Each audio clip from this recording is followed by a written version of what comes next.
mú àìtó. Ẹ jẹ́ ká jọ sọ o, ẹ jẹ́ ká jọ sọ. Ètò ẹ jẹ́ ká jọ sọ, ṣóun lógbòde kan, wàá ti máa gbọ́ bó ṣe ń ṣe wẹ́lẹ́wẹ́lẹ́.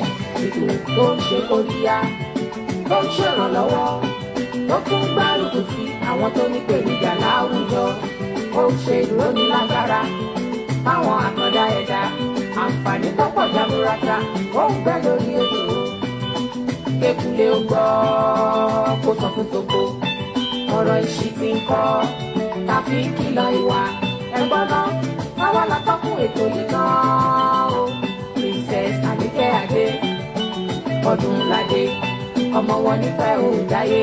Níbi ojúmọ́ ti mọ́ wá, ọmọ onílé owó, ọmọ àbùnà ọ̀gbùn ìsọ̀rẹ́. Ọmọ tí kì í bá wọn náwó ọjọ́ kejì ó kú iṣẹ́ ọpọlọ. Iwájú iwájú ṣáà lójúkú ń gbé. Iwájú iwájú ló máa lọ.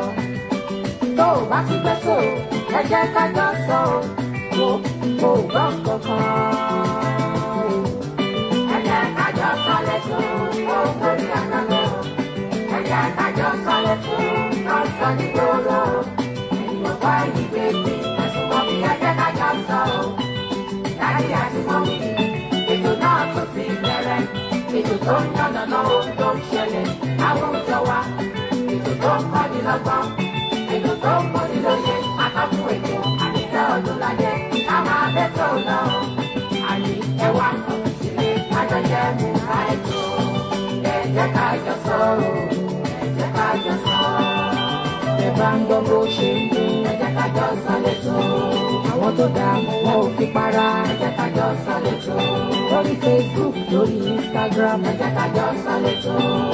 YouTube kò gbẹ́yìn rárá, ẹ jẹ́ ká jọ sọ lẹ́tọ̀.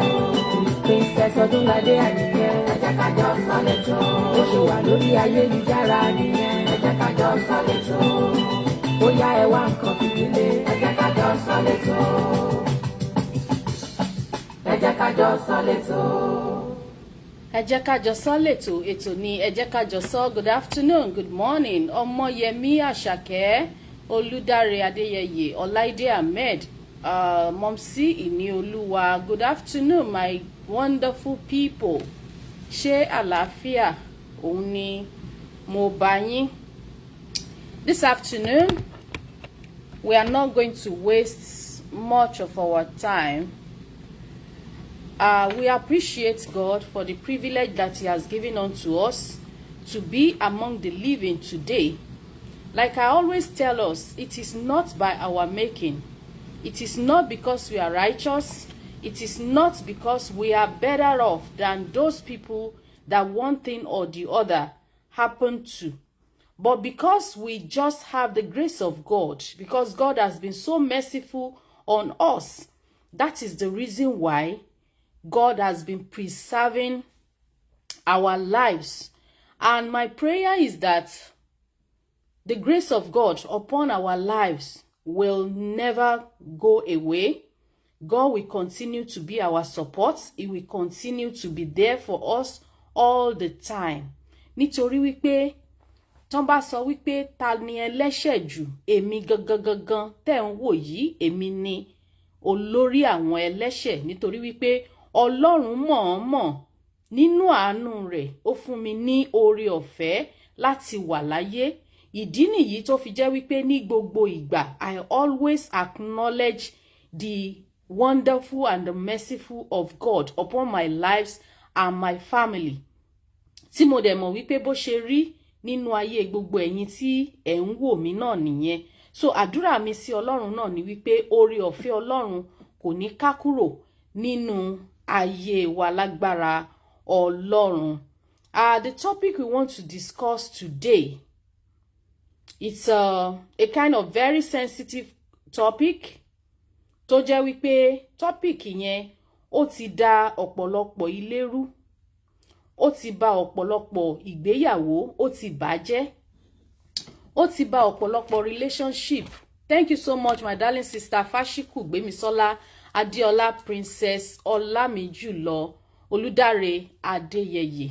I recognize every one of you, and I appreciate you coming to this platform all the time. Wípé kájọ máa ṣe kíni, kájọ máa kọ́ ẹ̀kọ́ kan tàbí ìkejì ní gbogbo ìgbà tí a bá ti ń rí ara wa, nítorí wípé a nílò ká máa ṣíra wa létí ká sì máa mọ bó ṣe ń lọ.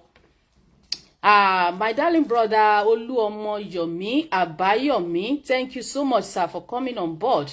Ẹ ṣé, ẹ kú àdúrótì gbogbo ìgbà. I appreciate you. Àwọn ará Kata ńkọ́. So, the topic we want to discuss today is a kind of very sensitive.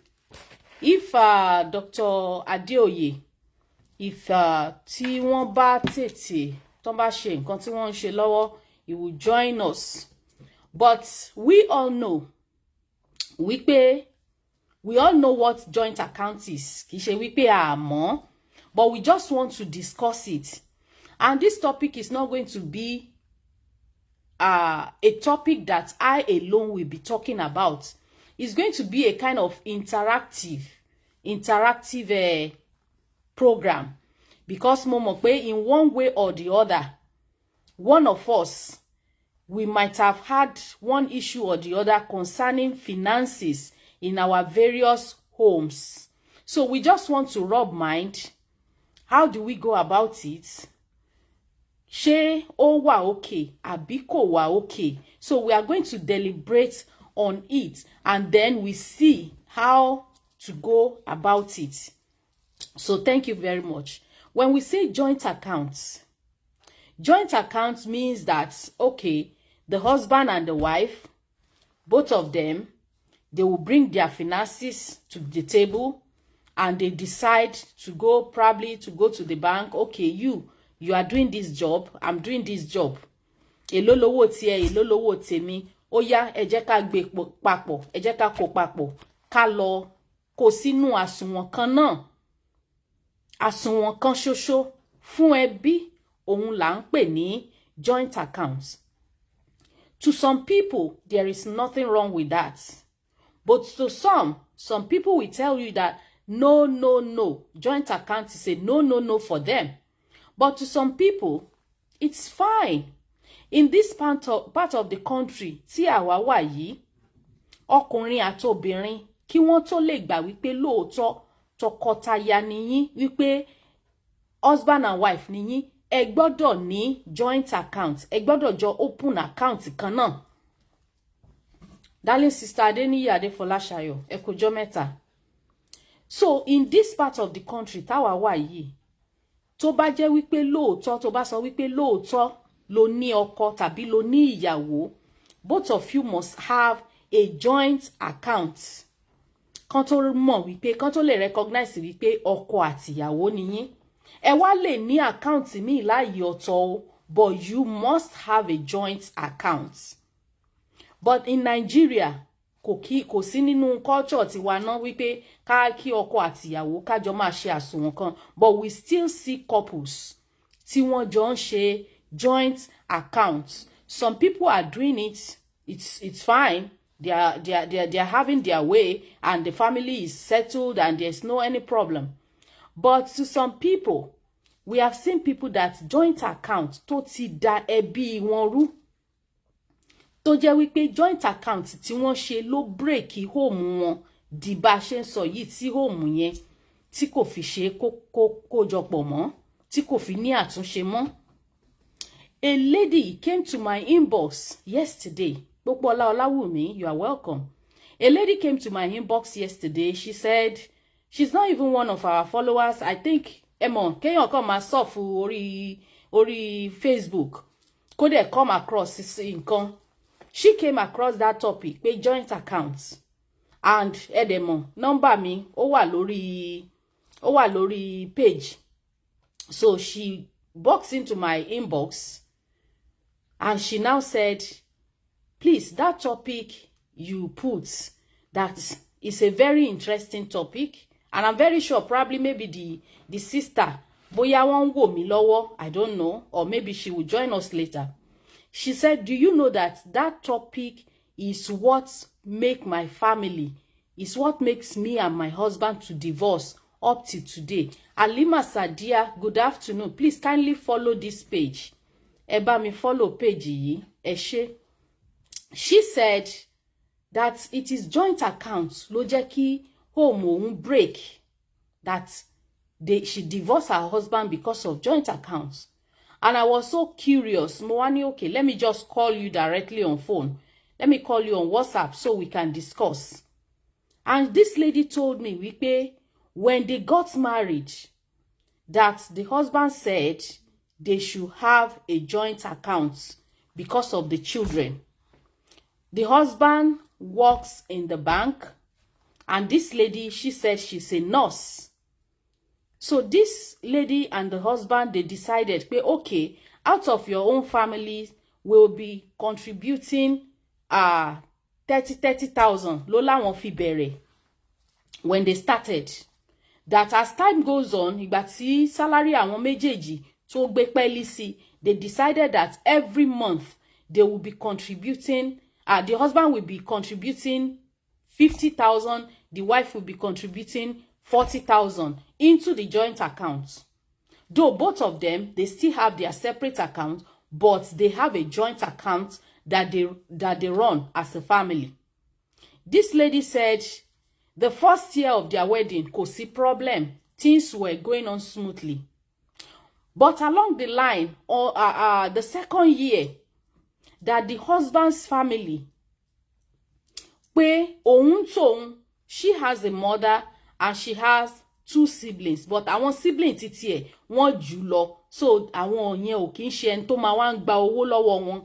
But that the husband is like a breadwinner in his own family, so ọkọ yẹn ni àwọn family depend lé lórí for everything they need to do.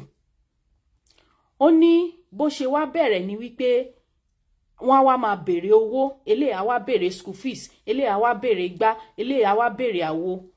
And she now told the husband that, remember, this joint account you said we should open, you said it's for our children. So if you want to do anything, we can contribute separately to your family, to take care of your family.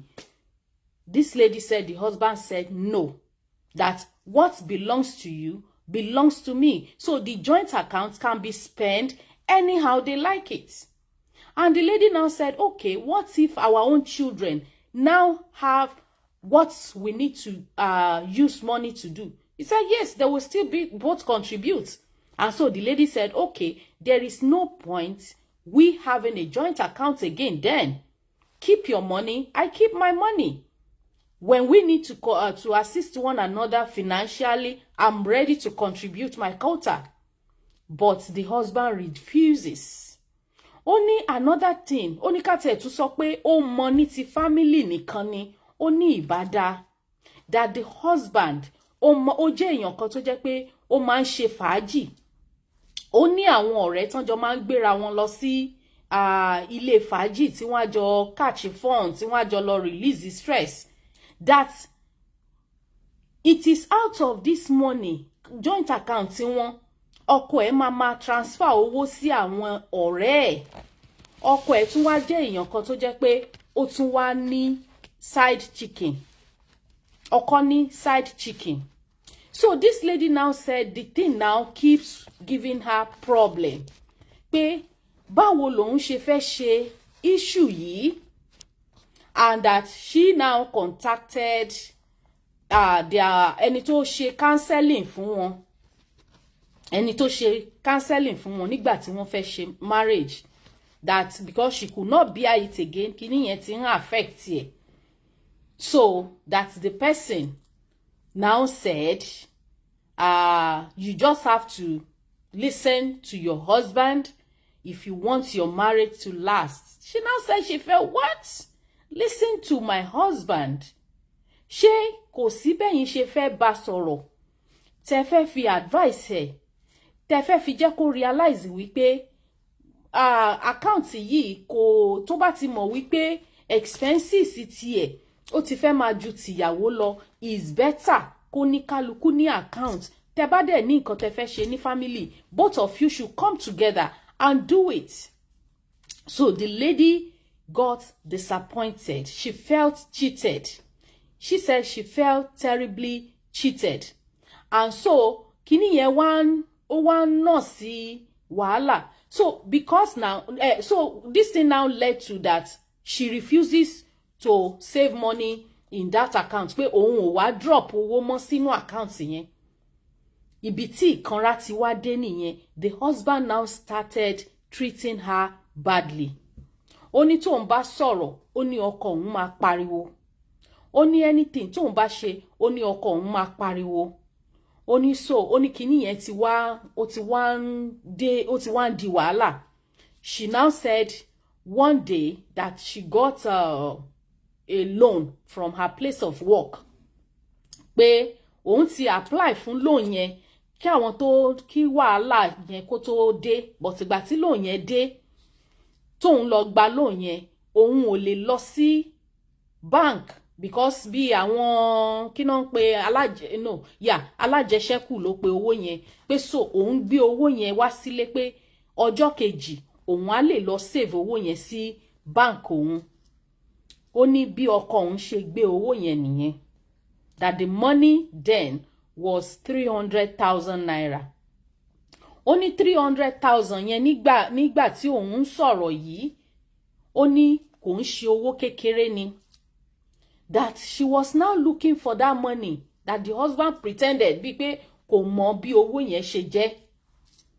That she kept asking. Ó lóun béèrè fún ọjọ́ mẹ́ta, kò sọ anything. Ó ní bóun ṣe lọ report fún màmá ẹ̀ nìyẹn wípé ẹ jọ̀ọ́ mọ́mì, ẹ bá mi bá ọmọ yín sọ̀rọ̀. Ó gbé owó mi nínú ilé, owó yẹn dẹ̀ rèé, mo fẹ́ lò fún nǹkan kan ni. She said, the mother, that's her mother-in-law now said, ṣé ìwọ ń dá owó kan, ṣé òun ń dá owó yà sọ́tọ̀ nínú ilé yín ni, ṣé máa ń ya owó sọ́tọ̀ nínú ilé yín ni. She said that was the reply that the mother-in-law gave her. That she now narrated everything tó ń ṣẹlẹ̀. That the mother-in-law, my darling sister Oluboyejo Bisola, you are welcome, ma. Adebimpe Esther, you are welcome. So that the mother-in-law now said, pé ṣé ìwọ máa ń ya owó sọ́tọ̀ fún ọkọ ẹ nínú ilé ni, ṣebí nǹkan tó bá ní, ṣebí tọkọ ẹ ni. And the mother-in-law now, ó tún wá píìkì ọ̀rọ̀ nínú nǹkan tí lady yẹn sọ wípé so ó fẹ́ kọ́kọ́ ẹ kó máa ṣe fún àwọn ẹbí ẹ̀. That was the reason why you were doing all this. So ibi tí ọmọbìnrin yẹn tó tún ti wá feel disappointed nìyẹn. That she now say now ó dàbí wípé òun máa yàgò fún bọ̀bọ̀ yìí. By that time, nígbà tó fi dé ojú ọ̀gbagadì, mo kàn cut story yẹn, so I won't take much of our time. Wọ́n ti wá ní ọmọ méjì, they have 2 children as at that time. That she now decided wípé instead tí wọ́n máa maltreat òun tàbí tí òun ò ní say lórí oògùn òun pé àwọn ẹ̀gbọ́n tí tòun wọn kí wọ́n máa ń gba owó lọ́wọ́ tòun, òun ò dẹ̀ kí ń ṣe èèyàn kan tó máa ń live extravagant lifestyles. So that the thing is somehow, Princess Omolara Oluwatoyin, àbúrò mi àtàtà, you are welcome. So, wípé she now felt cheated in that relationship and she felt she needs to move out. Nítorí kíni? Nítorí joint accounts. The husband is spending the money on side chickens. She doesn't have family tó ń tiẹ̀ fẹ́ náwó lé lórí lọ títí because àwọn ẹ̀gbọ́n tiẹ̀ they are okay. Owó kan ṣoṣo tó tún wá gbé wálé, owó alájẹṣẹ́kù tó gbà tó fẹ́ lò fún ara ẹ̀, ọkọ tún gbé. Ìyá ọkọ tó tún fi ẹjọ́ sùn, ìyá ọkọ ò dá ẹjọ́ dáadáa, ó ní ṣó yẹ kí obìnrin kó máa ya owó sọ́tọ̀ fún ọkọ ẹ̀ tí ìbá ṣe pé kò fẹ́ kó máa tọ́jú àwọn ẹbí. This lady now said she decided to move out of the marriage.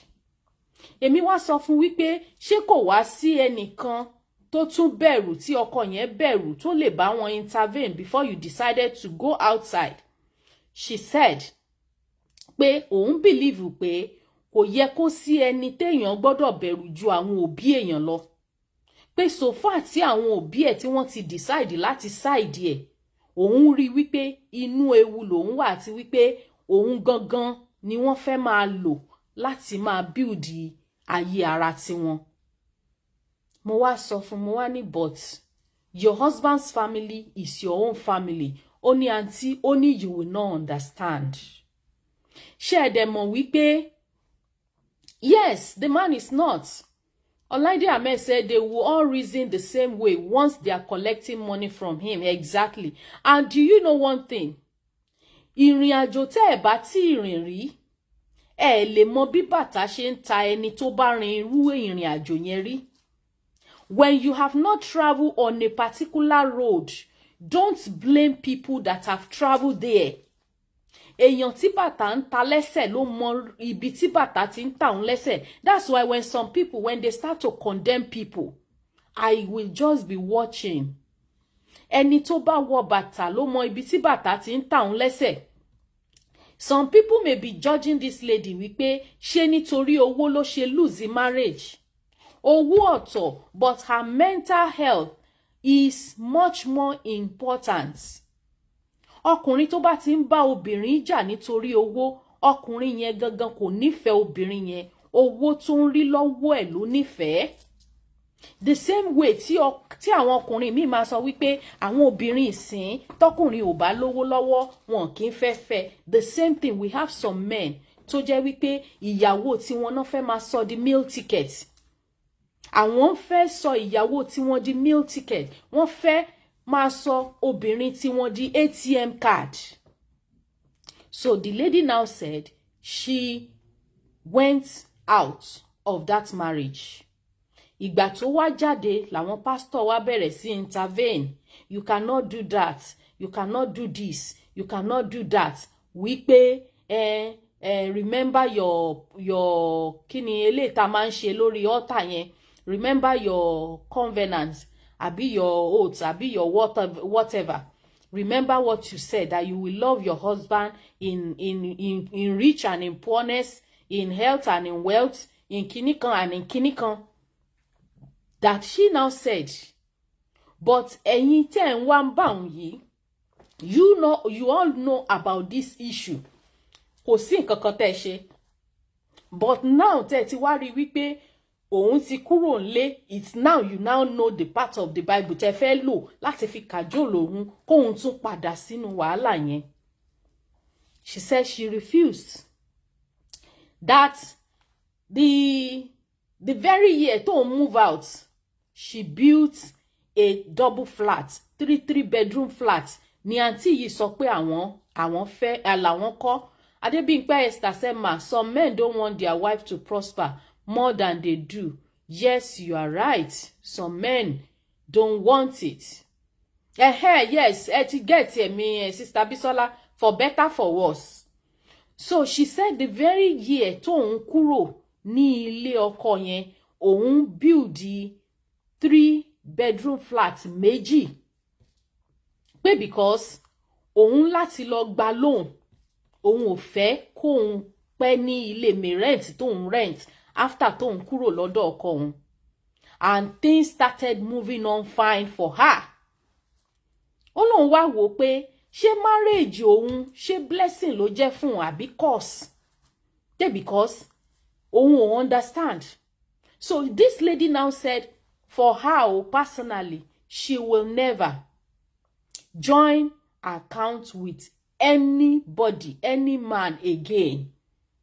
Pé any man tó bá ti fẹ́ fẹ́ òun o, pé because tó bá fẹ́ fẹ́ òun máa sọ fún, kò sí nǹkan tó ń jẹ́ joint account. You want me to assist you, I will assist you. If you don't want it that way, then máa lọ jẹ́jẹ́ tiẹ̀ pé nǹkan tó sùn débi tó ń wá òun ò tún gbọ́dọ̀ ṣerú mistake yẹn mú. So I now sat down, mo wá wò wípé when you want to have a joint account with a man, you have to make sure wípé man yẹn is not a selfish person. Kò sí nǹkan tó burú jù tí èèyàn bá ní joint account pẹ̀lú ọkùnrin tó bá jẹ́ wípé òun náà kò kí ń ṣe àwọn tó ń kówó fún side chicken, tàbí àwọn tó jẹ́ pé bùkátà ayé tí wọ́n gan ti pọ̀ ju ti partner wọn lọ. And do you know that tó bá jẹ́ wípé ọkùnrin yìí fọgbọ́n ṣe, this lady wouldn't have bothered. But for the fact that wípé obìnrin yẹn ò fi owó sílẹ̀ mọ́, you now decide to start punishing her in the house. Ó wá bẹ̀rẹ̀ sí frustrate lady yìí simply because she refused to give her own quota. And that is how we have some ladies too, tí ọkùnrin máa bá ṣe joint account, tó jẹ́ wípé gbogbo owó tó bá wà nínú joint account yẹn, gold àti designer làwọn obìnrin yẹn náà ló máa fi rà. But ó máa ń fì sí ọ̀dọ̀ obìnrin jù. Ó máa ń fì sí ọ̀dọ̀ obìnrin jù because àwọn ọkùnrin ńgbà míì wọ́n máa ń fẹ́ lo ego wọn lé obìnrin lórí wípé èmi lọ́kọ ẹ̀, nǹkan tó ní èmi náà ni mo ní, I will control your finances. Bó ṣe yẹ kó rí nìyẹn tó bá jẹ́ wípé ìfẹ́ òtítọ́ ni. Tó bá jẹ́ wípé ọkùnrin yẹn ò ní ojú míì sí ibòmíì. Now, supposing if that lady tí kò bá mọ nǹkan tó yẹ kó ṣe, kàn wá rí wípé bóyá lady yẹn ó kàn lè sùn kó má jí because of what? A ti ní high blood pressure lórí kíni joint account. And we have some people that are doing this joint account tó dẹ̀ ń work fún wọn perfectly tí wọn ní ṣòro. So, I cannot say joint account is good and I cannot say it is bad. I can't say it's good, I can't say it's bad. But my own opinion is that even if you have a joint account with your spouse, still have your own personal account. What are you going to do with that other account? That other account, you use it to take care of maybe your family, ọ̀rẹ́ fẹ́ kó, ọ̀rẹ́ need the help, ó máa assist you. You would not dip your hand into your joint accounts. Okay, Sister Bisola said joint account with husband and wife is not advisable. Tẹ́ bá tiẹ̀ wá ní joint account, have a separate account tó mọ̀ wípé ìwọ nìkan ló máa control ẹ̀. Ó bá wá fi owó títí ẹ. Thank you so much, sir. Mr. Yomi Oluomo said joint account is not advisable at all. Because kò sí ni ẹnìkan máa jẹ́ spender ju ẹnìkan lọ. Ẹnìkan máa ní responsibility ju ẹnìkan lọ. Tí ẹnìkan bá dẹ̀ ti ní responsibility ju ẹnìkan lọ, eléyìí tí ò ní responsibility yẹn will feel cheated. Ẹni yẹn máa feel cheated. The person will feel cheated. Kò ní lè inú tí ẹ ò ní dùn. Kò sẹ́ni tó máa ṣiṣẹ́, tó máa fi ogún ẹ̀ ṣiṣẹ́, tó máa wá rí àpá kan kó máa bá náwó ẹ̀ bí ó ṣe wù. The husband did not plan wípé okay o, jẹ́ ká ra àwọn properties àbí ká ṣe gbá ká ṣàwo. No, you are using the money. Ogún ìyàwó ẹ̀ ó tún kó fún obìnrin míì. Who does that? Who does that? Who does that? And I was now asking, mo wá béèrè lọ́wọ́ àǹtí yẹn, mo ní okay, mo ní joint account yẹn tẹ́lẹ̀ open fún ọmọ yín, ṣé ọkọ yín ṣó dẹ̀ ń ṣe ojúṣe fún àwọn ọmọ? Ó ní sister, ó ní ẹ má jẹ́ kí n tàn yín.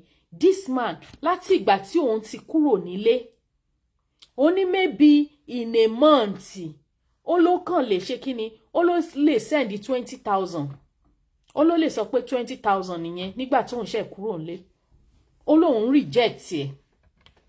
Ó ní because that 20,000 kò lè gbé àwọn dé, kò lè tó àwọn lò ní ọ̀sẹ̀ kan. That the husband knew exactly. Ó mọ̀, ọkọ yẹn mọ̀ wípé owó tóun send kò kéta fáwọn ọmọ yẹn. Because àwọn ọmọ yẹn máa lọ sí school, wọ́n máa ra gbá, wọ́n máa ra wo. Ó ní kí ni 20,000 yẹn ṣe? Ó ní kí ni 20,000 yẹn ṣe? Owó tó dẹ̀ tọ́jọ wà nínú joint account, ọkọ ti ná tán. Ọkọ ti ná tán. The husband has finished spending the money. He has squandered the money on friends, families, and side chickens. Now, ta wá ni kó lose? Ta ni loser? Ta ló gain? And that is the reason why in marriage, we said it yesterday, whenever you are doing anything, ẹ jẹ́ ká máa la ojú wa, ẹ jẹ́ kí ojú wa kó máa open. Most of we ladies, probably, especially bóyá àwọn tó bá ti pẹ́ tí wọ́n tètè marry, they don't even bother to look for any red signal again. They don't look for any red signal. And let me tell you, a man, nígbà tẹ́ bá ń date, ọkùnrin tí kò bá lè, tí ò mọ bó ṣe fún yàn gan lówó. Kì í ṣe pé kó máa fún yàn lówó ní gbogbo ìgbà o. When we say love, love is attached to giving. When you say you love somebody, you must be giving that person gifts or anything. You must be giving. Tó bá lọ nífẹ̀ẹ́ èèyàn, you cannot love somebody without you giving out, because love is giving. Love is giving. You can't say you love somebody and you don't give out. Bó ṣe wà lọ́kùnrin ló ṣe wà lóbìnrin. Àwọn obìnrin míì wọ́n máa sọ pé láyéláyé àwọn ò lè ra nǹkan fọ́kọ wọn. That's not love. Love is giving. When you love somebody, you give. Doctor is around. Doctor ẹjọ́ jẹ́ kí ẹ gbórí wọlé o ká lè háàdì yín, because èmi tí ń bá yín tó gbogbo ẹjọ́ yín látẹ̀kàn sìn báyìí ẹnu gan ti fẹ́ máa ro mí. You are welcome, Sir Dr. Adeoye Oyewole. There is love in giving. When you say you love somebody, you have to give.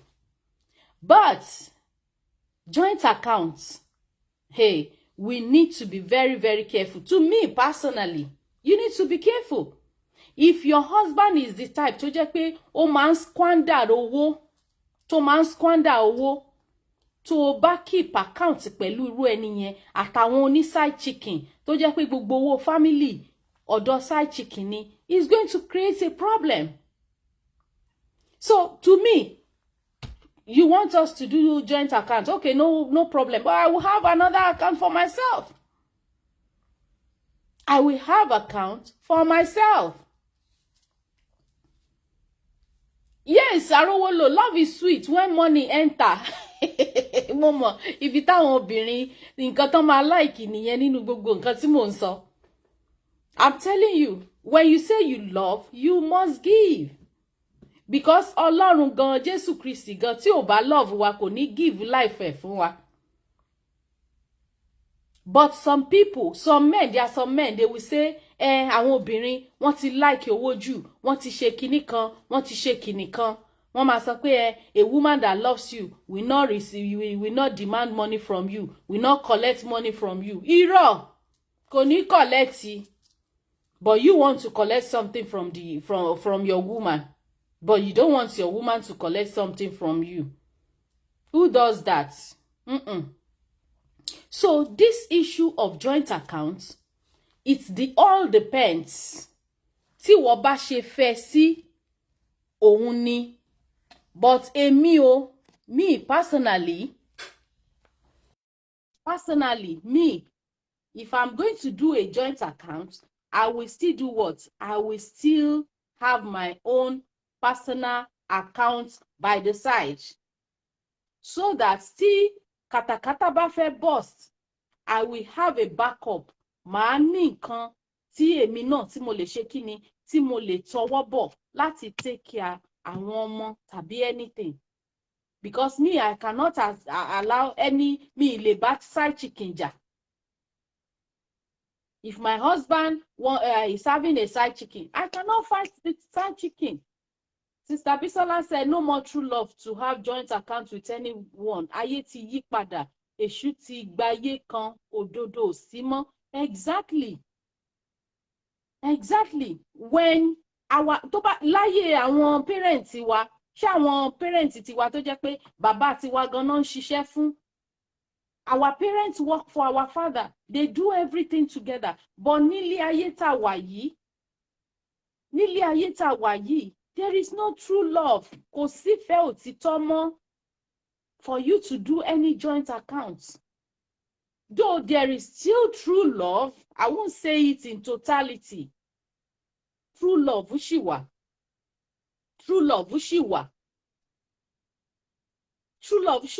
Adébọ̀wálé Abọ́sẹ̀dé Elizabeth, you are welcome. There is still true love, but bóyá 2 out of 100.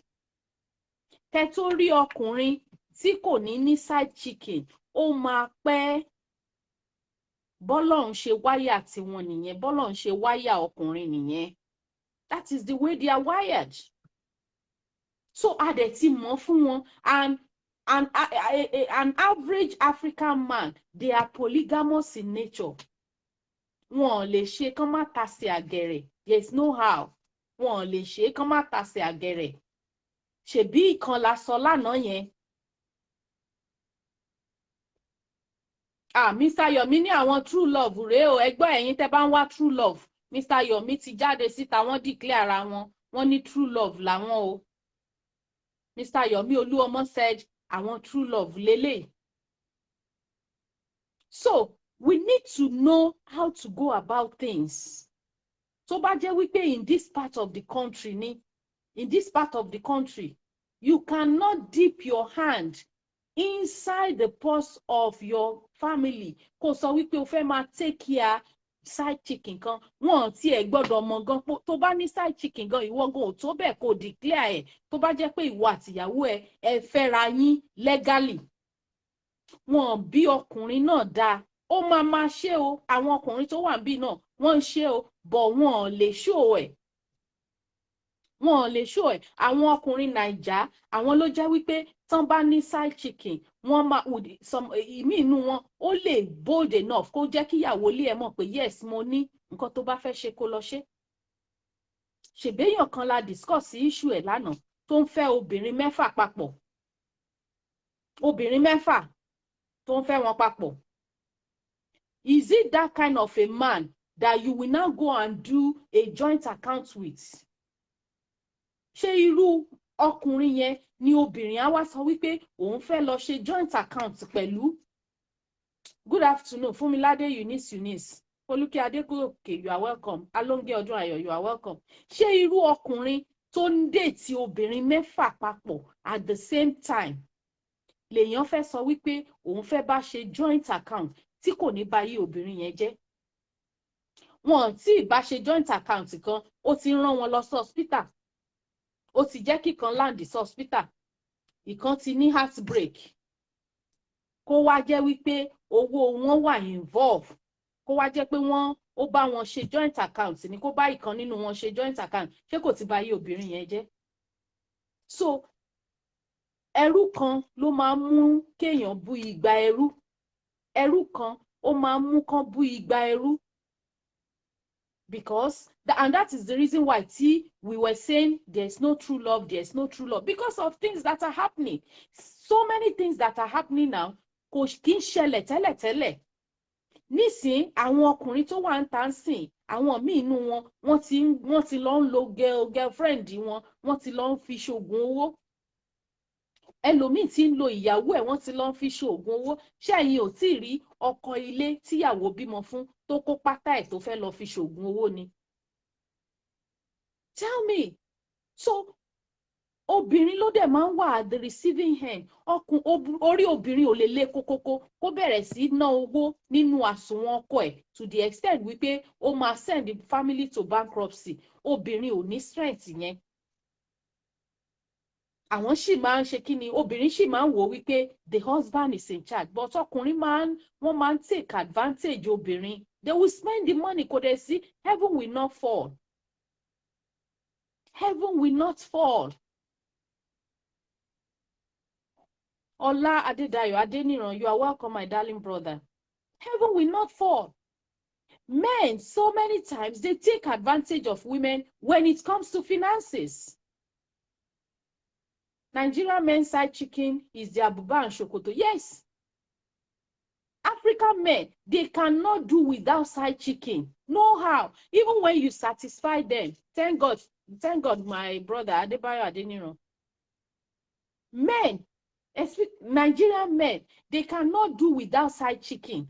Ó ti di buba àti ṣòkòtò fún wọn. They are used to it. So those kind of men, if you have them as husband, joint account is not the best. Because they will use the whole money. They will use the whole family resources. They will use it on things that are not necessary. In fact, side chicken gan tún máa gbádùn owó ju ìyàwó tó wà nílé lọ. Some women, they don't even know how much their husband, wọ́n mọye tí ọkọ wọn ń gbà. And when you ask them, wọ́n máa sọ fún ẹ wípé tí obìnrin bá ti ní, tí ọkùnrin bá lówó lọ́wọ́, tí ọkùnrin bá mọ iye tó ń gbà, pé obìnrin yẹn máa ṣe kí ni, ó máa gba gbogbo owó yẹn tán. Nǹkan tán máa sọ fún ẹ nìyẹn. And in sincerity, some men don't even care. Àwọn ọkùnrin míì wà tí wọ́n tiẹ̀ kíà oye tíyàwó wọn ń gbà, wọn kíà. They don't want to know. Bóyá ó ń gbowó tó pọ̀ o kò kàn wọ́n, kó máa náwó ẹ̀, kó máa enjoy owó ẹ̀. They don't care. But some men, wọn ò ní gbà o. Some men they will not tolerate it. They will not tolerate it. Olójú kòkòrò ni wọ́n. And do you know that a responsible man, tí ìyàwó ẹ̀ gan bá lówó lọ́wọ́, kí ìyàwó gan tún ní owó jùlọ, ó sì máa fún ìyàwó ẹ̀ lówó. Responsible men, despite the fact that they have money, they still give their women, they give them money. Wọ́n máa ń fún àwọn ìyàwó wọn lówó.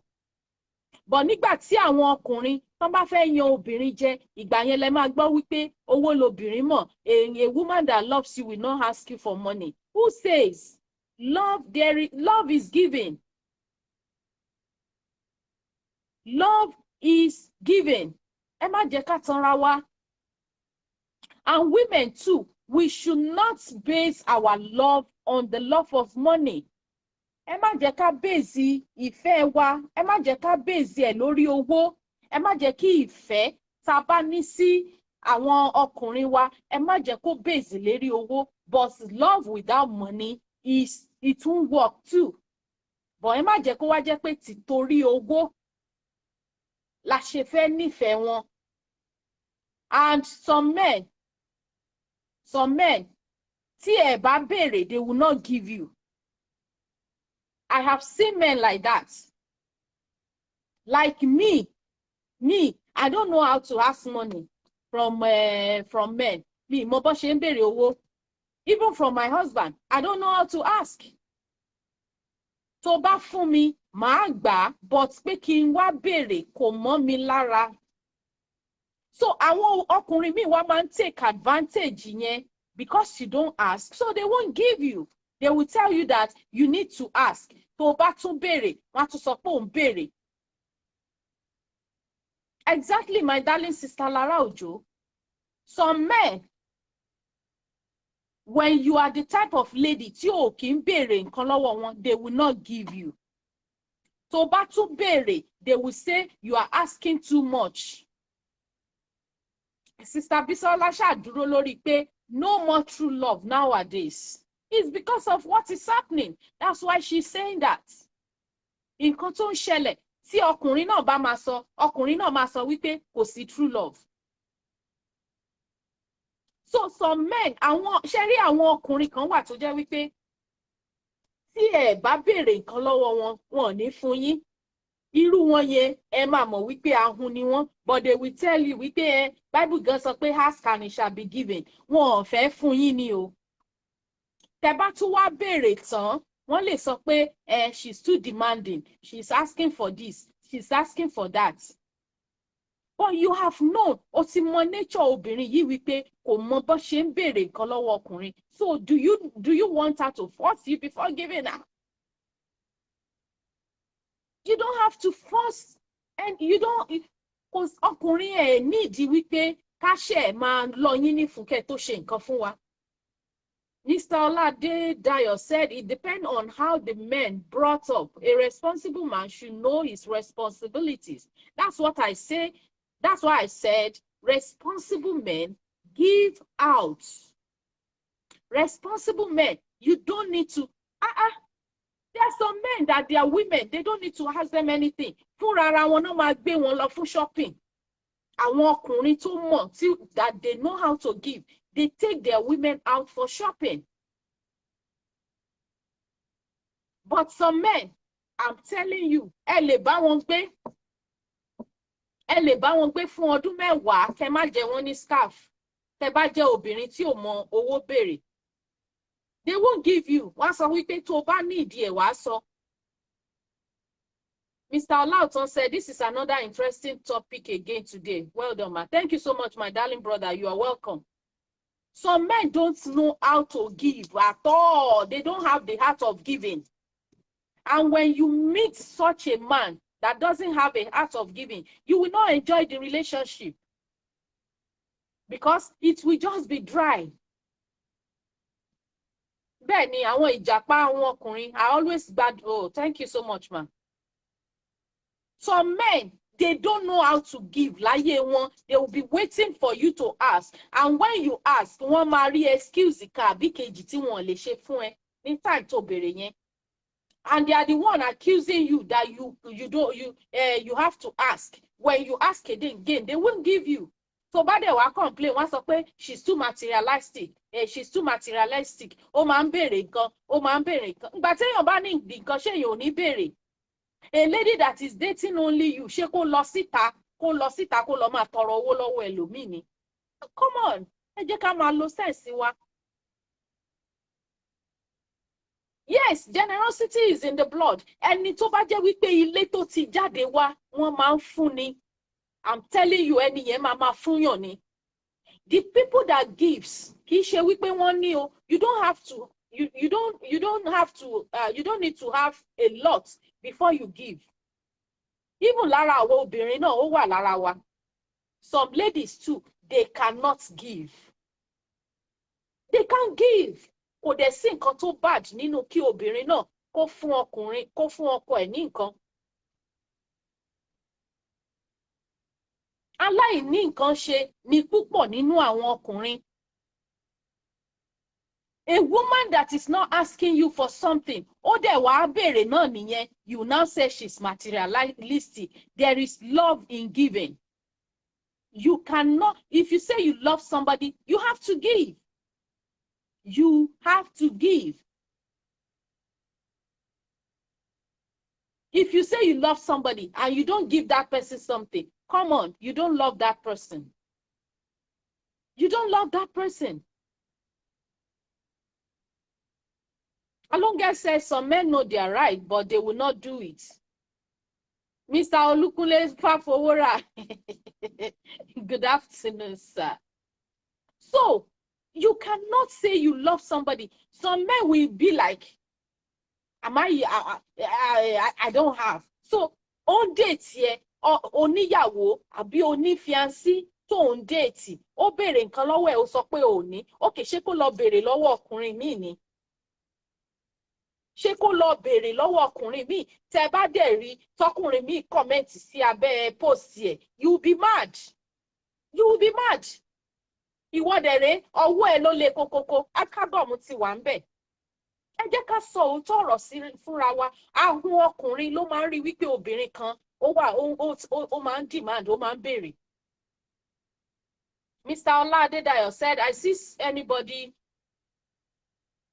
know is right and don't do it. That's wickedness. Yes. Báwo lèèyàn ṣe máa date ọkùnrin for a whole year? Oh, Jenny, 1 penny, not even on your birthday. And the man says he loves you. That's a red signal. That is a red signal.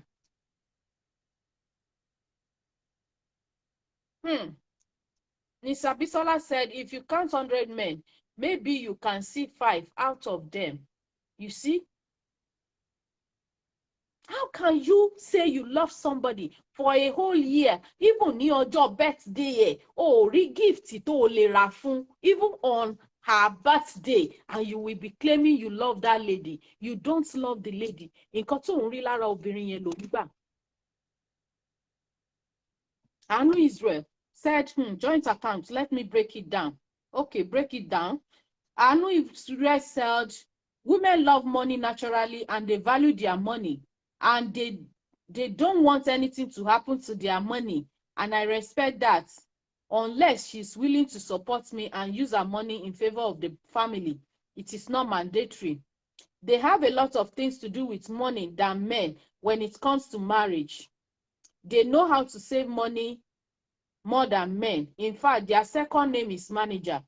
If it is joint account, I will be using it every day, and that will annoy her, which I don't like. Ṣẹ̀rí báyẹn wọ́n tún ti fún wa lórúkọ o. Anu Israeli tún ti fún wa lórúkọ. Wọ́n ní manager ni wá. Wọ́n ní àwa obìnrin wọ́n la like owó. A dẹ̀ kì í fẹ́ kí anything ṣẹlẹ̀ sówó wa. And he as a man, he can spend money a lot. So joint account is not mandatory. Yes, I respect your point, because you know we women, we know how to keep money. Tẹ́ bá rí àwọn obìnrin tí wọ́n spend extravagantly, àwọn yẹn ò tún lọ́pọlọ ni. Obìnrin tí ò bá lè manage owó, tí ò mọ ibi tó yẹ kó darí owó lọ, obìnrin yẹn ò lọ́pọlọ. But a woman that can plan well, that can utilize the money for the family well, àwọn yẹn, they are the people you call house managers. They manage your money for you. Ọkùnrin gan mọ bó ṣe manage owó ni. Ọkùnrin ò mọ bó ṣe manage owó náà. Àfi àwọn tó bá jẹ́ pé wọ́n wà business oriented, tó jẹ́ pé they are businessmen. Those ones can divert, they can divert their funds to business. But some men, they don't even know how to manage the money. They will squander it. They will give it to side chicken. Some men, it pays them láti lọ ṣe fàájì níta than pé kí wọ́n satisfy family wọn. Is that the kind of man you will now do a joint account with? Téyìn ò ní tọwọ́ bọ ojú lọ́jọ́ mi. Obìnrin yẹn máa sunkún kẹ́yìn ni. Some men, they don't have the spirit of giving. They don't, and some men, wọ́n lè give níta, but they can't give at home. Àwọn yẹn là ń pè ní adára níta má dára nílé. They are good outside, but they are not good inside the house. Everybody outside will be saying, oh, he's a generous man, he's a good man, he's a giver, he's a this, he's a that. But inside the house, he's not a giver. He will not give his wife, he will not give his children. Ìyàwó wọn ló máa máa suffer 40 on how the family will be good. It's only the woman that will be bringing food to the table. They will be taking the money outside. Tí obìnrin yẹn bá wá sọ̀rọ̀, wọ́n sọ pé ó ń jowú ni. They will say the woman is jealous. That's why she's complaining that her husband is giving out money outside. How can I have a joint account with you and you'll be taking the money for the family outside? It is not done. I will stop contributing. I won't contribute. And once marriage, tí marriage ò bá ti jẹ́ 100, tí ò bá ti jẹ́ 100, maybe we are coming to treat that on another day. Tí marriage ò bá ti jẹ́ 100, ẹ gbàgbé, that is not true love. You have to give in your 100. Tó bá jẹ́ pé 50-50 ni family yẹn, there is reservation. Ẹ ti fi reservation sí. When you say marriage is 50-50, kò yẹ kó jẹ́ 50-50. It has to be 100. You have to be committed to your home. Tó bá jẹ́ 50-50, 50 yòókù ibo ló gbé lọ. Ó ti gbé fẹ́lòmíì nìyẹn now. But when it's 100, fine. Ikú wa àjọkú, àwẹ̀ wa àjọgbà. We are there together. I will follow you anywhere you want me to follow you. I'm ready. But when it's 50-50, wàá gbé 50 wá nú ilé, wàá kó 50 lọ síta. Never. Mr. Olautan said there is nothing wrong in having a joint account. I can only have a joint account for both of us to be putting certain amounts of money or every month for children's school fees or future projects. Both of us will have a personal account, then a joint account for the house. Òun ni àwọn kan ṣe. Is because you came late, Mr. Olautan. That is what a couple, that is what they did. They opened a separate account for the children in the name of the children. Pé àwọn ọmọ làwọn fẹ́, reason tán fi ṣe joint account yẹn nìyẹn. But at the end of the day, the husband squandered the money. Ó squander owó yẹn. After tó tún wá squander owó yẹn, ó tún wá bẹ̀rẹ̀ sí maltreat obìnrin yẹn because the woman complained. And today, home yẹn ti break because of that joint account. So what do we call that?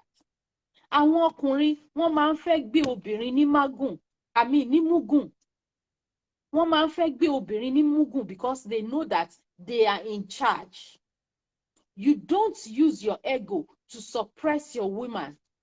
Don't use your ego to suppress your woman. Ẹ máa rántí wípé tó bá di ọjọ́ kan, ẹ̀yin àti obìnrin yìí ló máa kù. a man tí ò treat ìyàwó ẹ̀ dáadáa nígbà tó ṣì léegun, ṣé ìgbà tí ò bá lè rìn mọ́ ló máa wá fẹ́ kí obìnrin yẹn kó wá máa ṣe dáadáa sóun? Ẹ jẹ́ ká máa rántí, let our men, let them remember that a day is coming tí wọ́n máa dàgbà tó máa kù àwọn méjèèjì. And you know women, let me tell you the secret about women. Some women don't have forgiving spirit. The way tó bá ṣe maltreat wọn when you are both tẹ̀ṣẹ̀ ń develop love yín, tẹ̀ ń bímọ, tẹ̀ ń ṣe gbogbo ẹ̀, òun ló máa gbà nígbà tó bá darúgbó. Wọ́n wá sọ wípé obìnrin yẹn burú, but ìgbà tí wọ́n ń ṣe wickedness tiẹ̀, nobody is there láti caution ẹ. And we need to be careful. Ọjọ́ alẹ́ ni kókó. Ẹ má gbé gbogbo finances yín, ẹ má kó síta fáwọn chicken. This chicken will not be there. God forbid bad thing. Àwọn ọkùnrin tó máa ń lọ kówó fáwọn side chicken yẹn, tí wọ́n bá ní accident àbí bóyá stroke ṣẹlẹ̀, ṣé side chicken ló máa wá take care yín ni? Side chicken will not come and take care of you. It will be you and your family alone. That's why tán ṣe sọ wípé tí ìdí bá ti bàjẹ́ tó nídìí ló máa ń padà dà. But nígbà tó bá ti kó gbogbo finances sílé tó ti kó síta, kí ló fẹ́ kù nígbà tí ọjọ́ ogbó bá dé? Tàbí tí retirement bá dé tó ò ní strength láti lè ṣiṣẹ́ mọ́, ìgbà yẹn lẹ máa wá di obedient husband. Obedient husband fún ìyàwó tí kò rí ojú yín nígbà tí nǹkan ń dùn. Àwọn ọkùnrin wọ́n máa ń yan obìnrin jẹ a lot. A lot of men wọ́n máa ń yan obìnrin jẹ when it comes to the issue of money. You will take your money outside, ẹ máa ṣe fine man, fine daddy káàkiri. Nígbà tó bá wá dọjọ́ alẹ́, tẹ́ ẹ̀ ní egun àti ṣiṣẹ́ mọ́, ìgbà yẹn lẹ máa wá di obedient servant nínú ilé. It will take a woman with the fear of God láti treat ọkùnrin yẹn with dignity and respect tó bá dọjọ́ alẹ́. Mr. Ola Adebayo said the problem we have this day is introducing what is not in our culture to our marriage. Ẹ jọ̀ọ́, Mr. Ola Adedayo, can you tell us that thing that is not in our culture tá introduce marriage wa? I'm waiting to see that comment, please, so that we all can learn. Because Mr. Ola said the problem we have this day is introducing what is not in our culture to our marriage. So we really want to know that thing that is not in our culture that has been brought to our marriage. Oh, okay, yeah, now I get it. Sister Bisola says, side chicken will run away. God forbid bad thing for them. Amen. We don't pray for any bad thing for our men, but our men should realize that tó bá di ọjọ́ alẹ́ ni ẹni tó gbé umbrella dání ló máa tó mọ̀ wípé ẹrù ni. So men, now that you have the strength to work, do good to your family. Respect your wife. Treat her well before old age come or before anything, any bad thing. Ibi ò ní ṣẹlẹ̀ sí gbogbo àwọn ọkùnrin wa lágbára Ọlọ́run. Their health will not fail. They will not die untimely. Lágbára Ọlọ́run, our men will live long. They will live to a ripe old age. But ẹ má jẹ́ ká gbàgbé wípé anything ló lè ṣẹlẹ̀ at any time. A woman you don't treat well at home, tó treat ẹ well nínú ilé, nígbà tó ṣì légun, nígbà tó ṣì ń jẹ́ normal orúkọ ẹ, táwọn èèyàn máa hail ẹ níta, when you don't treat her well. Mr. Olukunle Samuel Fafowora said there is absolutely nothing wrong with couples having joint account, but if both of you believes it won't work, stay away from it. Yes, I've said it too. If you know the kind of person you have, don't even try it. Adiagbo Blossom said the issue of joint accounts is very sensitive. You have to have 100% trust for your spouse. Money has always been a big issue in marriage. Ṣé rí wípé ọ̀rọ̀ tí mo sọ ní Adiagbo ń sọ ń sìn. I said it has to be 100%. Tó bá jẹ́ 50-50, ẹ gbàgbé, don't even do joint accounts, because that marriage will not last. It won't last. So our men, God will give you long life. God will give you good health. When you are still strong, tí wọ́n ń pè yín ní fine man, fine papa, fine daddy, invest in your family. Invest in your home. Invest in your wife. Instead of you investing outside. Those outside, when problem comes, they will not stand for you. Ní rí wọn pè lásìkò yẹn. They will be watching you from afar. My darling sister Ololade Omoniyi, she said, I can never have joint accounts with a man. Men can mess up anytime. Let him have his account and let me have mine. They can leave you for another woman. And when they have problem out there, they want to run back to the abandoned wife. God bless you so much. That is what we are talking about. And that's why I say men should try as much as possible, invest in your wife. Mr. Oladedayo said women want to use all possible means to handcuff women to avoid is to have second wife. Nobody is stopping you from having a second wife. Oh, Mr. Ola, if you want to have a second wife, go and have it. But always remember, Wike, if you go out having a second wife, that second wife may not be able to endure like the first wife you have. And so when problem comes, first wife mọ̀ pé ẹ ti lọ lo better part ayé yín pẹ̀lú second wife yín, you think if anything happens she will accept you. It will take the grace of God for a woman that has the fear of God kó gba ọkùnrin tó jẹ́ wípé nígbà tó ní egun tó ní gbogbo agbára tó abandon ẹ̀ tó wá ní stroke nsìn tó sá padà wá sílé. It will take the grace of God and the mercy of God and the fear of God fún obìnrin yẹn láti accept ọkùnrin yẹn back. So it's better. It's better. Do you even know that most of these men, tó máa ń lọ bá side chicken, ìyàwó ilé wọn ó fine ju side chicken tí wọ́n run after yìí lọ. Go and check. Ẹ máa rí ìyàwó ẹlòmíì like a queen. Side chicken tí wọ́n ń sá lọ bá ó lè má fine tó ìyàwó ilé wọn, but wọ́n máa run life wọn síbẹ̀.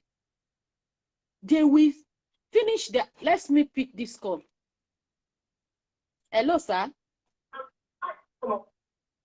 Hello, sir.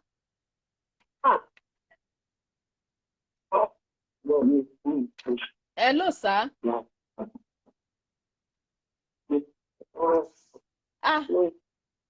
Hello, sir. Network ibi tẹ́ wà yẹn. Network ibi tẹ́ wà yẹn ò dáa. Ẹ jẹ́ kí n pè yín padà. Network ibi tẹ́ wà yẹn ò dáa. Network yẹn ò dáa. So men, try to invest in your wife. Invest in her. When you invest in your wife, tó bá di ọjọ́ alẹ́, you will not be left alone. You will not be left alone. Side chicken, wọn ò ní wá bá yín. They will just be watching you from afar. Wọn ò ní lè súnmọ́ bí tẹ́ bá wà. They won't be able to come and take care of you. You will be left alone. I have seen women, àwọn obìnrin. Kíni yẹn kò lọ, ó dàbí pé network ibi tí Mr. Yomi wà ò dáa. I have seen women. Mr. Ola said, queen in the high, devil in attitude. Ta ló sọ bẹ́ẹ̀? Hello, sir. Hello, ma. Àti ń gbọ́ yín. Ẹ káàsán, sir. Ẹ kú iṣẹ́, ma. Yes, sir. Very joint account yẹn. It's only advisable báwọn mi àwọn tó wà advisable fún ẹni. Okay. Ohun tí ẹ máa mi ò rò pé culture wa gan ni náà. Báwo ni ẹ máa ní joint account? I'm sorry to say. My own opinion ni wọn. My own opinion ni o. Ẹ̀yẹ pé opinion yàtọ̀ síra wọn. Bẹ́ẹ̀ni. Yeah. My own opinion, joint account ni o rò pé wà advisable. Because tẹ̀lé pé one tẹ̀lé bá fẹ́ protect tó bá mọ bí ìyàwó ẹ̀ ti di pé ìyàwó ẹ̀ ó wà fàgbà ẹ̀. Ṣẹ̀nà káwọn obìnrin kan náà wà níjẹ́ tó wà ní ìjà tí wọ́n rán wọ́n yàrá yẹn. Bẹ́ẹ̀ni. Wọ́n tó ń jẹ́ kó jà fẹ́ fàgbà ẹ̀. Tó bá lọ sí nǹkan burúkú tó lọ break wọn. Ọmọ náà bá lọ ní stroke. tó parí ayé ẹ̀ níbẹ̀ ṣẹlẹ̀ pé orúkọ ẹ̀gbọ́n ò ní bọ́ nínú ẹ̀sìn ọlọ́run. So I think tẹ́lẹ̀ ọ̀rọ̀ tó ń dàtọ̀ is better kó kálukú lákàntẹ̀ to avoid the unnecessary and the unforeseen circumstances. Okay. Personally to me, èmi ò lè máa yàn ní bẹ́ẹ̀ kàkà like. And whatever tí àwọn ìgbà ní ọlọ́run bá fún mi lágbára máa ṣe. Good. Irrespective of anything tó bá wà irrespective of anything tó bá sọ̀rọ̀ ìlú. I will do it because it's my responsibility. Ìyàwó mi ò lè bọ́ mi. Good. Ọ̀nà tó ṣe máa ń sọ. Ọlọ́run ti ẹ̀ ní jẹ́. Ọkùnrin náà ní fẹ́gbọ̀n. Nígbà tó kùnrin bá ti bẹ̀rẹ̀ nínú máa bọ̀ ẹ̀. Ó lè bọ́ obìnrin fún kódà kó má nìyẹn. Ó máa bọ́ fún 20 years. Nígbà tó bá gbọ́ ẹjọ́ kan, wà á gbọ́gbọ́ ti bí màmá ẹ̀. Kò ń ṣe gbogbo obìnrin náà. Kò ń ṣe gbogbo obìnrin. Princess, obìnrin mú mẹ́fẹ́ máa dìtẹ́ ìdíje. But only 8% obìnrin ló ń ṣe. 8% ní. So ẹ̀mẹ́jọba, ẹ̀yìn tó bá kọ́ gba àwọn ọkùnrin. Nínú gbọ́ pé wọ́n ní táìsì, irú èmi kì èèyàn rẹ̀ nínú èèyàn ọlọ́pàá ní ò ní táìsì kì í ní òtó obìnrin lẹ́yìn ìyàwó. Wow. Wow. Àwọn obìnrin ń gbọ́ yín o, àwọn obìnrin ń gbọ́ yín o. Ẹ má gbé mi ní tìràbáyé lórí program o. Mi ò gbé yín ní Google ṣàbọ̀ pé àwọn tẹ́ ẹ̀ approach wọ́n wò yín lórí program o tó bá jẹ́ pé.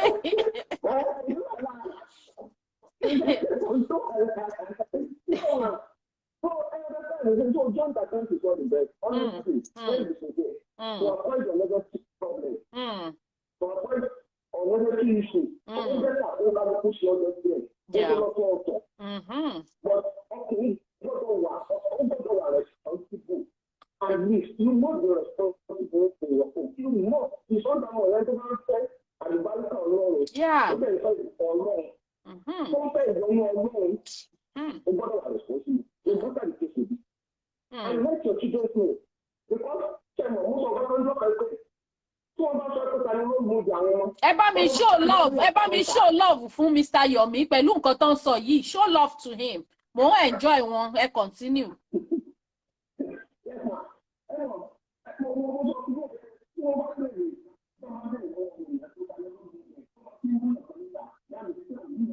Exactly.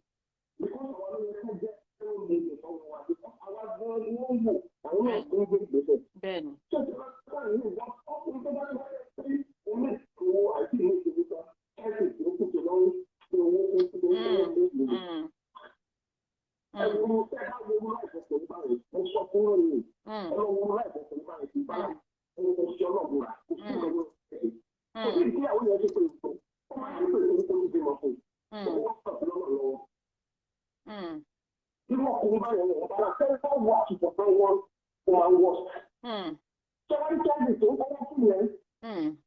tó bá wá yá ìyẹn gan náà ló máa padà fi dúró pé ó dà wípé ó yẹ kí tó ní ẹsẹ̀ tẹ́lẹ̀ yìí tó bá kàn ní pẹ́ká kan ìgbéra wa lábẹ́ yìí.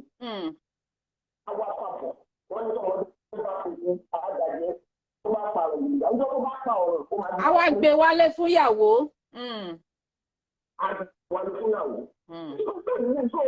kò sí ọkùnrin tó máa ní àti ìtòrí ẹ̀ pé tó wọ ọjọ́ pẹ̀lú ayé ẹ̀ tó máa sọ pé ẹ̀sìn tìyẹn ló jẹ́ kó tó ìlọ́fẹ́ máa ná ìgbà ìyẹ̀wò ìkọ̀kọ̀. ẹni pásítọ̀lì fún ìṣí fámìlì nìyẹn. ọlọ́run bá dẹ̀ kárí ayé àti ìdààmú. àmín. tí obìnrin bá ti sọ fún yín pé ẹ̀yin náà mọ̀ ẹ̀yin gan obìnrin ẹ mọ̀ tẹ́ bá ti sọ fún kò ní ká àpò ṣáì. àti kákòkò dáadáa lára ẹni yẹn nìyẹn. ẹ wò á gba nígbà yìí. ẹ jọ̀ọ́ mo fẹ́ béèrè question kẹ́ tó lọ. ǹjẹ́ ọkùnrin tí ó wò wípé torí pé ìyàwó òun ṣiṣẹ́ tó dẹ̀ ń rí owó gidi tó wá torí ẹ̀ tí ò wá kí ń ṣe fún un ǹjẹ́ ìyẹn ṣó wà justified? Tẹ́lẹ̀ gbọ́, ṣé káwọn máa ṣe ó máa gba 100,000, ṣé máa gba 50,000, èyí mo ṣe máa bọ́ mi ní ìyẹn fẹ́. God bless you. Ní ìgbà pọ̀pọ̀ lọ́wọ́ ẹ̀. Mo ti lọ́wọ́ títí tó jọ ń tọ̀ búra fún. Good. Ṣíṣì ní ìgbà lọ́wọ́ ẹ̀. wàláì ọlọ́run bọ́ kódà ní ṣẹ́fẹ́ tí ò ní ìgbà tí àwọn olùdíje ní òun fẹ́ mi tó ń gbà pé oye tètè kan ní oye tó bá wù kó gbà èmi ní pé kí n ti wà responsible ní ìfẹ́ kó o lè sọ pé mi ní ń pọ̀ ẹ̀. ẹ show love ẹ bá mi show love sí Mr. Yomi ọkùnrin tó máa sọ pure truth báyìí wọ́n ṣọ̀wọ́n. mi ò lè gbà pé ẹ máa tó ìbùkún yẹn because ìbùkún kan wà lórí pé ìwọ́gbọ́n ló ń bọ́ ilé ẹ̀ ní wà responsible yẹn nígbà tó ìyàwó ẹ̀ bá ti gba responsibility yẹn àìsàn ìbùkún yẹn máa bọ́ sórí ẹ̀. Exactly. ẹ̀mí ò tẹ̀lé yẹn tó gbogbo ọ̀nà tó bá gbà ni màá ti máa bọ̀. mo jẹ̀ pé bí mọ́ọ̀tì bá ti ń ṣe ọlọ́run náà máa rí pé àánú ọ̀nà eléyìí ó ń try ọ̀nà àti polówó ẹ̀ ọ̀nà ìyàwó ẹ̀ bá ti ń bọ ẹni tó wá fowó ti ẹ̀ tó fi lọ́ọ́ ṣe ayé ìgboro kò sí wàhálà abẹ́rù ẹ̀ ń gbòde. Exactly ó lè ní gbé lọ. àwọn ọmọ ìbá àwọn náà rí nǹkan tó ń gbọ́ ìgboro ìbọn gbogbo nǹkan tó ń gbọ́ nílé á bá ń bẹ̀ náà. tó bá dọjọ́ wájú nígbà tó máa ń dájú ẹ máa dé ẹ̀yìn kọ́ lọ́dọ̀ oṣù wa náà ẹ̀ gbogbo ẹ̀ láyé mọ́nù wa ló ń sọ tó ẹni tí bá bá fún yẹn máa gbà bẹ́ẹ̀ ni ó lẹ́nu ọ̀rọ̀ náà. ó máa gbà lọ́wọ́ fáìsì náà. Bẹ́ẹ̀ni ada fún yín sẹ aládà fún yín. Thank you so much Mr. Yomi ẹ ní di ẹni ilẹ̀ lágbára Ọlọ́run Ọlọ́run máa fún yín ní agbára tẹ́ fi máa take care family yín ẹ máa jèrè àwọn ọmọ yín lágbára Ọlọ́run pẹ̀lú gbogbo nǹkan tẹ́ ń sọ yìí lágbára Ọlọ́run ire àwọn ọmọ yín ó máa ṣojú yín. Ẹ ṣé thank you so much sir ẹ ṣé thank you so much. ṣe rí báyẹn ọkùnrin kan ló pè wọlé yẹn Mr. Yomi is letting us know Mr. Yomi ń jẹ́ ká mọ̀ wípé ọwọ́ tó bá ti ń bọ́ ẹnu ni Ọlọ́run máa ń pèsè fún but àwọn ọkùnrin míì wọ́n ti rí wípé responsibility obìnrin ni láti máa fi oúnjẹ kalẹ̀ nínú ilé láì ṣe wípé àwọn ò níṣẹ́ lọ́wọ́ wọ́n níṣẹ́ tiwọn lọ́wọ́ but because they just don't want to be responsible wọ́n ṣàfẹ́ kó jẹ́ wípé obìnrin yẹn ló máa ṣe. Mr. Yomi have side chick but he is responsible. Mr. Yomi sọ pé àwọn ò ní side chick o ojú gbogbo ayé ni wọ́n ti sọ o ẹni tó bá jẹ́ side chick Mr. Yomi kó máa comment kó sọ pé I am Mr. Yomi side chick nísìnyí o ojú gbogbo wa ni wọ́n ti ń sọ o ojú gbogbo wa ni wọ́n ti ń sọ wọ́n sọ wípé àwọn ò ní side chick ṣe rí wípé tán bá tiẹ̀ wá ní side chick orí side chick yẹn ò sí ńbẹ̀ because wọ́n ti deny ẹ̀ lójú gbogbo ayé ń sìn so ẹni tó bá jẹ́ side chick Mr. Yomi ti denounce ẹ̀ lórí platform yìí fún gbogbo wa pé àwọn ò ní side chick o good so irú Mr. Yomi sì a lè fi wọ́n ṣe chairman fún àwọn tí wọ́n ní side chick. Mr. Yomi is the chairman of Men Without Side Chick. A máa fi wọ́n joyè yẹn lórí platform yìí. So any side chick tó bá wá jáde, a mọ̀ pé ó kàn fẹ́ fi Mr. Yomi ṣe eré ni kò ń ṣe pípé bóyá side chick ni wọ́n. So Mr. Yomi ojú gbogbo ayé náà ti sọ o, wọ́n ní side chick. Ẹ jọ̀ọ́ kí side chick má wàá attach mọ́ Mr. Yomi. Ẹni kí múra sí. Mr. Yomi ò ní side chick ẹ jọ̀ọ́ mi ìfẹ́ kí brother mi ni Mr. Yomi o ẹ jọ̀ọ́ torí Ọlọ́run ìwọ tó bá mọ̀ pé side chick Mr. Yomi ni ẹ wá bá mi ní inbox. You cannot be chairman, you cannot be vice chairman, Mr. Ola Adedayo. You can't be our vice chairman because I know you will have plenty side chicken. I know you will have plenty side chicken. So what are we trying to talk about? Ni wípé based on what Mr. Yomi said, he's a man. Wọ́n ní wípé ọkùnrin tó bá expect pé kí ìyàwó òun máa bọ́ òun, wọ́n ní ó fẹ́ gbé àlùbáríkà ara ẹ̀ fún obìnrin nìyẹn. Take one point. Mi sọ wípé kí obìnrin, àwa obìnrin, we need to support our men. There are various ways you can support your men. When you give your man happiness, tó bá fún ọkùnrin ẹ̀ ní happiness, you are contributing to the house. Tí ọkọ ẹ bóyá ẹ fẹ́ run project kan, tí project yẹn jẹ́ 500,000, tó fi 100,000 sílẹ̀, you are supporting that man. So women, we should not always be ká máa sọ pé mú wá. I don't support that for any woman. Mi ò fẹ́ kí obìnrin kàn máa jẹ́ pé mú wá. You too must have something to put on the table. Not necessarily wípé kó máa bọ́ wọn. Like Mr. Yomi said, àwọn ò lè gbà kí obìnrin máa bọ́ àwọn. And that's a good man. Ọlọ́run gan tó dá obìnrin kò sọ wípé kí obìnrin kó jẹ́ breadwinner nínú ilé. Economic situation ó ti sọ ọ̀pọ̀lọpọ̀ obìnrin di breadwinner.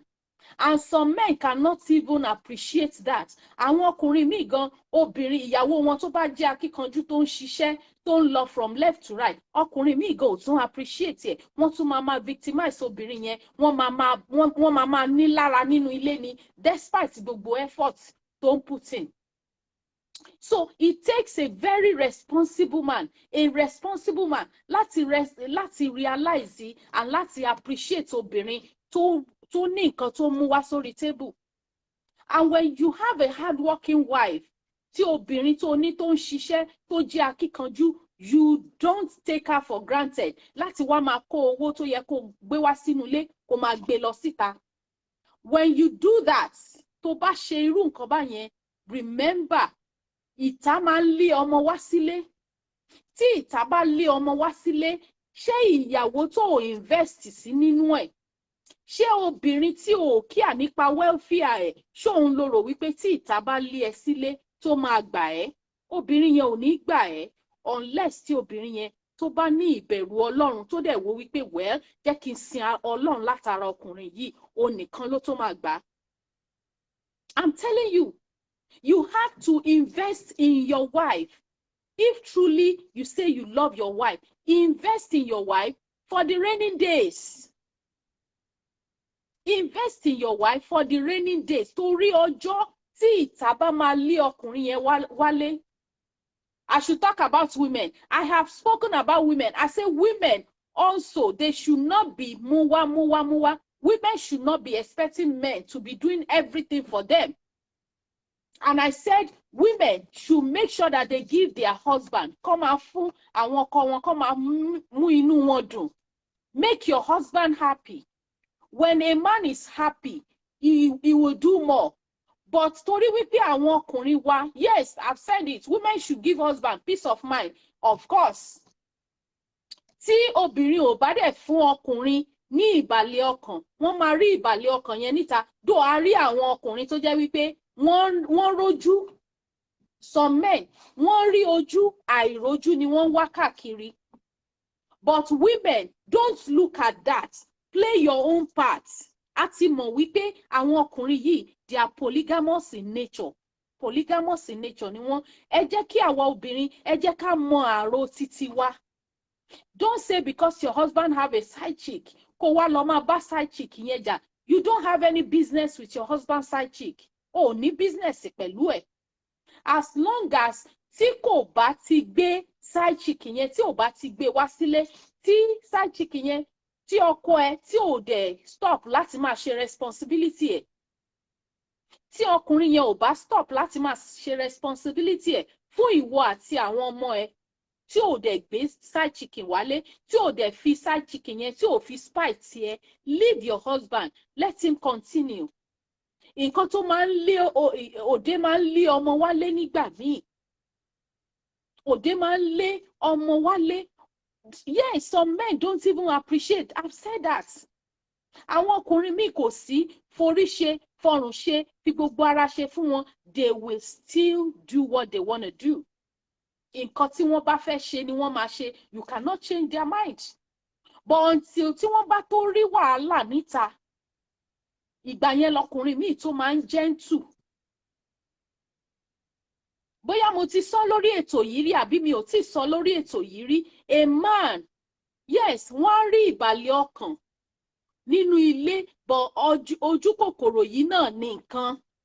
I've said it.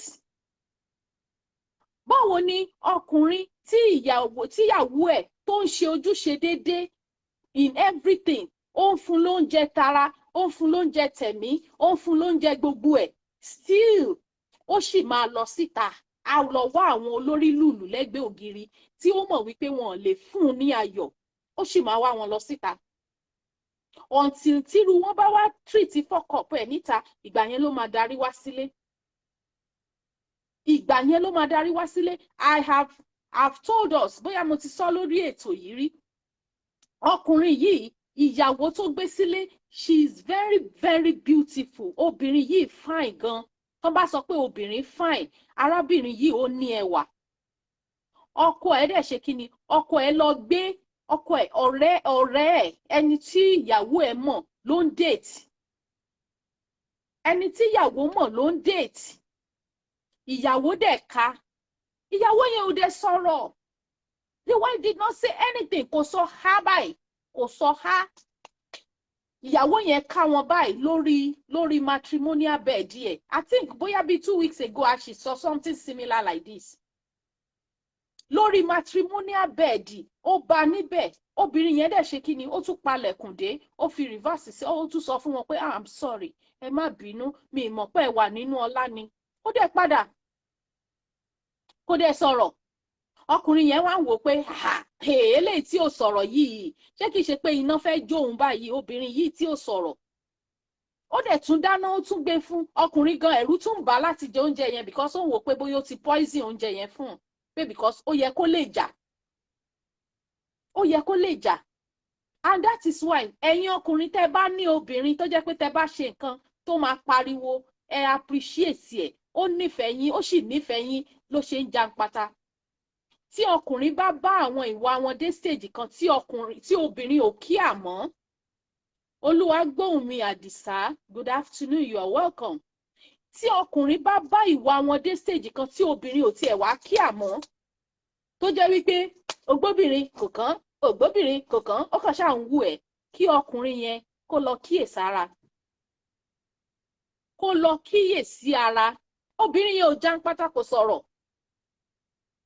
Ó tún wá báyàwó, ó tún bó ṣe ń dọ̀bálẹ̀ ló ń kúnlẹ̀, ó ń sọ́rì, iṣẹ́ èṣù ni, kinní kan, èṣù ṣàti ẹ̀ ti dáràn. Èèyàn tí èṣù tó máa fún ní ẹgbá ló pọ̀ jù nínú àwọn ọkùnrin wa. Ọkùnrin tí èṣù máa fún lẹ́gbá ló pọ̀ jù. Ọ̀nà wo lèṣù fi máa fún wọn lẹ́gbá? Because èṣù máa sọ fún wọn lọ́jọ́ kan pé jẹ́jẹ́ òun lòún jókòó. Òun kọ́ lòun tì ẹ́ lọ, ojú kòkòrò tó o ní ló tì ẹ́ lọ. Mi ìmọ̀gbà tó ń lọ, jẹ́jẹ́ mi ni mo jókòó. Máa yí bẹ̀rẹ̀ sí bẹ̀ ìyàwó ẹ̀, ó bẹ̀rẹ̀ sí bẹ̀ ìyàwó ẹ̀, àdàlín, má bínú, iṣẹ́ èṣù ni, ọ̀rẹ́ ẹ̀ ló ṣojú sí mi, òun gan ló entice mi, òun gan ló ṣe kinní kan, òun gan ló ṣe kinní kan. Ìyàwó sọ pé mi ò bínú, ṣé mo bá yín jà ni? Mi ò bá yín jà ọ̀ní, mi ò sọ̀rọ̀ now. Ọkùnrin ni yín now, you have the right now. Ọkùnrin ni yín, ẹ lè ṣe nǹkan tó bá wù yín, mi ò ní problem pẹ̀lú yẹn. Kò dẹ̀ bọ́kọjà, kò dẹ̀ báyàwó jà, ó dẹ̀ ń wọ́rọ́. To the extent, ọkọ láti tún lọ sọ fún àwọn ọ̀rẹ́ títí ẹ̀. Ọkọ tún sọ fún àwọn ọ̀rẹ́ pé òun mà ti dá ọ̀ràn, òun mà dá ọ̀ràn kan. Ìyàwó òun ò mà dẹ̀ bínú sí i, ìyàwó òun mà ká obìnrin mọ́ òun nínú ilé, kò mà sọ̀rọ̀. Àwọn ọ̀rẹ́ ẹ̀ sọ pé ọjọ́ ikú ẹ̀ ti súnmọ́lé. Tóbìnrin yẹn ò fi sọ̀rọ̀, ọjọ́ ikú ẹ̀ ti súnmọ́lé, ọjọ́ ikú ẹ̀ ò dẹ̀ súnmọ́lé. Woman yẹn kàn decide láti fún ara ẹ̀ ní peace of mind ni. Ó decide láti fún ara ẹ̀ ní peace of mind because tó bá bàjà, tó bá kúkú wá jáde síta ńkọ́, níbo náà fẹ́ wá sí? Kò síbi tán fẹ́ wá sí because ọkùnrin míì máa lo opportunity yẹn. Á torí wípé obìnrin yẹn bá òun jà, á kó ẹrù ẹ̀ kúrò nínú ilé. Ṣé ẹ̀ tí ì rí àwọn alágídí ọkùnrin bẹ́ẹ̀ rí ni? Ẹ rí wọn rí? Tó jẹ́ wípé wọ́n máa ṣẹ̀ṣẹ̀, wọ́n ṣe ẹ̀ṣẹ̀ yẹn o.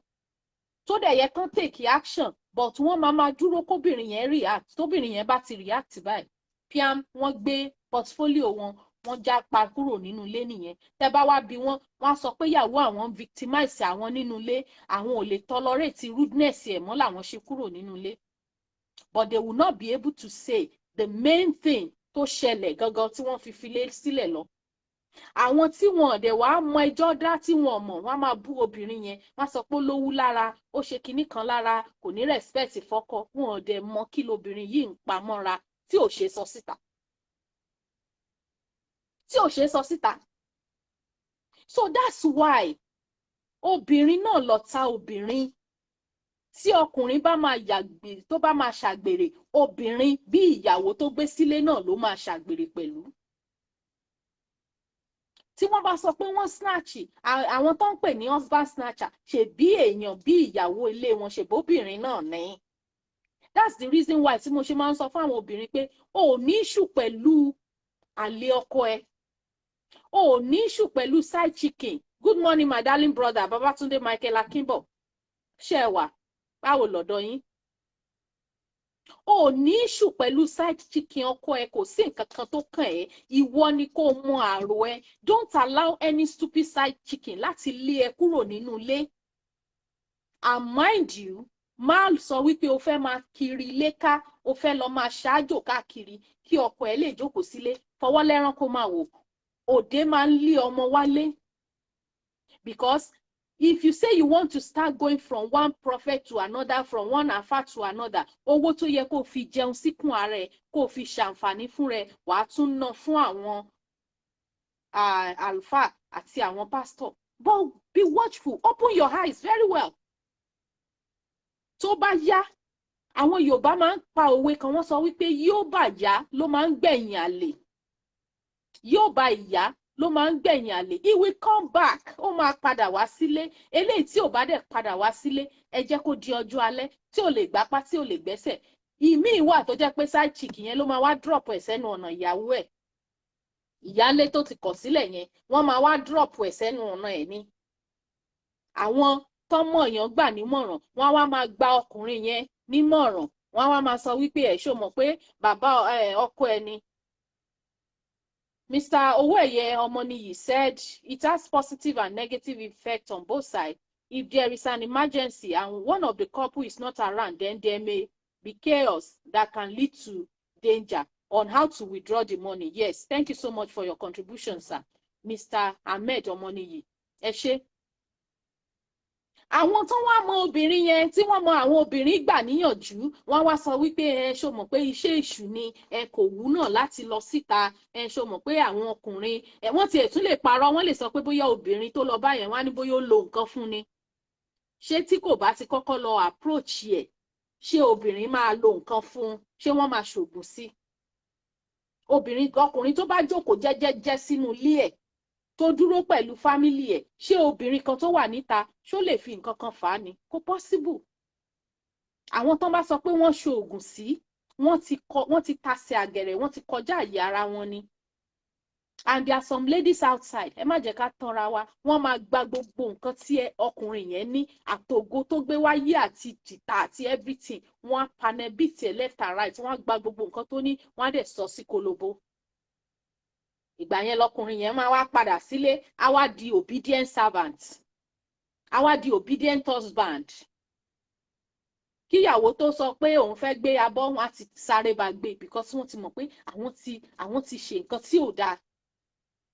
So before it will get to that, invest in your wife, invest in your home, so that tó bá di ọjọ́ tí ilẹ̀ bá dá, you will be able to have something to come back to.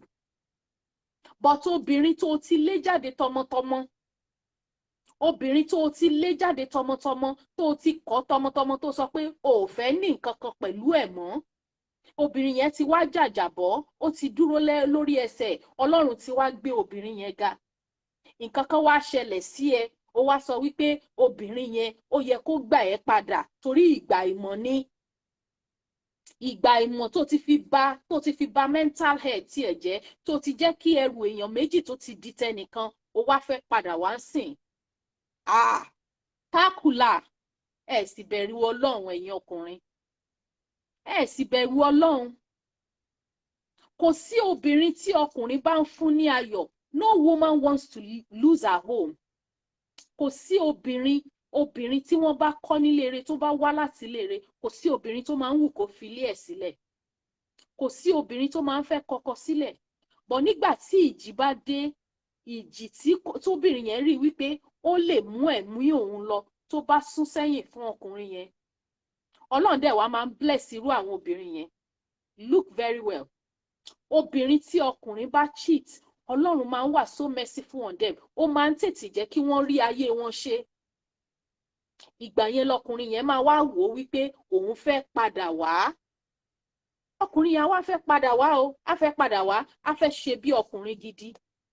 Ìgbà yẹn tóbìnrin wá sọ pé rárá o, òun ò lè gbarú ẹ̀, ẹ wá máa blame ẹ̀ wá sọ pé kò ní ìdáríjì.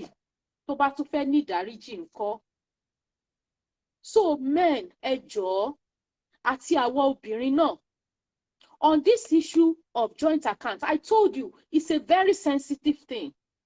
If you know that your partner and yourself, you cannot give it 100. If you cannot give it 100% of your commitment, don't even start.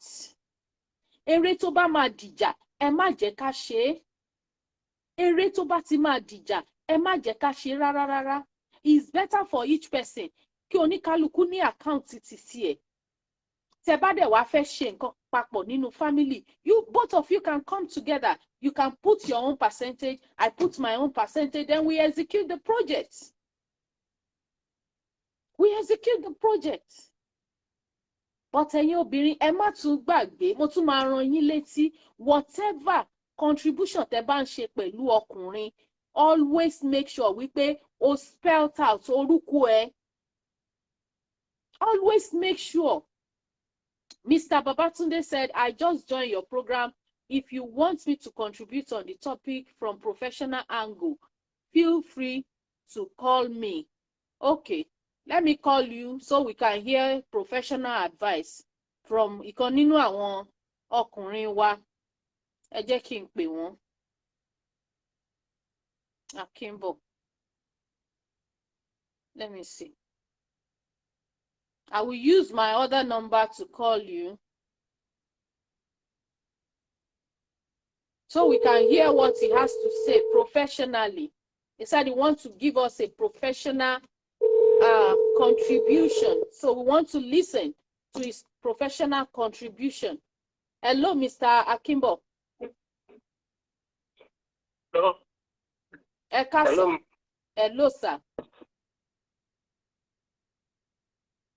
Hello, sir. Ẹ káàárọ̀. Ṣé ń gbọ́ mi? Ẹ káàárọ̀. Mo ń gbọ́ yín, ẹ káàárọ̀, sir. Ẹ káàárọ̀ gbogbo lé o. Gbogbo lé ń gbọ́ yín o. Ilé o. Ìjẹ́sìn ní Nàìjíríà ẹ káàsán. Wọ́n ń gbọ́ yín. From my experience in the banking world, and mo ti ṣiṣẹ́ with about 4 or 5 banks. Okay. The topic is a very important topic. Okay. But the bá fẹ́ gbọ́ òkodoro òtítọ́, òkodoro òtítọ́ tó wà níbẹ̀ ni pé joint account kò ń ṣe nǹkan tí wà nílẹ̀ Yorùbá. Ó tọ́ bẹ́ẹ̀ ni mo sọ fún yín yẹn o. Bẹ́ẹ̀ni. Irrespective of economic status or educational background, kò ń ṣe tiwa o. Yes. But tá a bá ń sọ joint account, àwọn tó dẹ̀ mọ̀, because àwọn èèyàn sì máa wá kàkínní, wọ́n dẹ̀ sì máa wo fídíò ìbò fẹ́ bá yín sòótọ́ tó wà níbẹ̀. Tá a bá ń sọ joint account ní Nàìjíríà, relate to Nàìjíríà, ẹ jẹ́ ká fáwọn ọmọ Ìgbò. Ẹ jẹ́ ká fáwọn ọmọ Ìgbò. And because mo wá béèrè lọ́wọ́ wọn pé kí ló inform jẹ, mo ṣe research mi, mo discover pé ẹ bá rí nílẹ̀ Ìgbò tí ọkọ bá kú, Ọlọ́run má jẹ́ kọ́kọ́ kú mọ́ wa lórí o. Àmín Jésù. Gbogbo àwọn obìnrin wa tó wà nílé o. Ṣé ń gbọ́ mi o? Wọ́n ń gbọ́ yín, wọ́n ń gbọ́ yín. Tí ọkọ bá kú nílẹ̀ Ìgbò, àwọn ẹbí máa ràgà gbogbo nǹkan tí ọkọ ní. Ó ń ṣẹlẹ̀ Ìgbò nìkan, ó ń ṣẹlẹ̀ nílẹ̀ Yorùbá wa náà. Èmi kan ẹṣẹ́ mọ̀ nígbà tí mo ṣe lọ́dọ̀ wọn tó jẹ́ pé wọ́n fi tí joint account fi wọ́pọ̀ láàrin wọn ni mò ń sọ fún yín nǹkan èsì tí wọ́n fún mi àwọn bíi mẹ́ta mẹ́rin tó fún mi because mo ṣiṣẹ́ lálábà branch, mo ṣiṣẹ́ ní Kétu, mo ṣiṣẹ́ ní Àpápá branch, mo ṣiṣẹ́ ní Allen branch, mo ṣiṣẹ́ lọ́pẹ̀ẹ́bí, mo ṣiṣẹ́ ní Lópéjú, tó tẹ́lẹ̀ ìdá pé mo ṣiṣẹ́ ní àárín Èkó gangan tó níbi tó ti ń practice banking tó gbà tí mo tẹ̀sán wá béèrè. Mo ní kí ló fà wọ́n ní tí ọkọ bá kú mọ́ obìnrin àwọn ẹbí kan wọ́n máa ràgà gbogbo nǹkan pé àfàìmọ̀ ni pé kán má tu obìnrin yẹn sí wòwò pé wọ́n á báyé ẹ̀jẹ̀ pé ìdí tí mọ́sọ̀tẹ̀ tó fi ń ṣe nìyẹn pé wọ́n fi ń sìnkú ọjọ́ ọ̀la ọmọ wọn àti ìyàwó wọn. bó tẹ bá rí nílẹ̀ Yorùbá kì í ṣe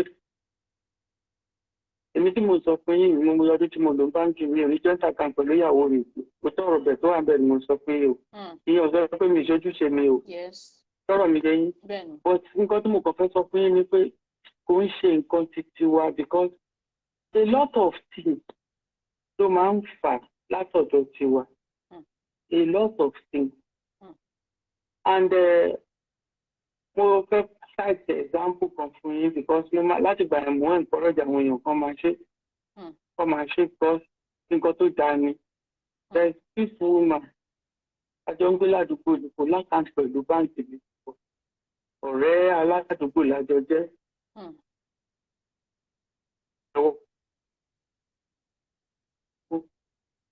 ṣẹlẹ̀. nẹ́tíwọ̀kì yín yẹn.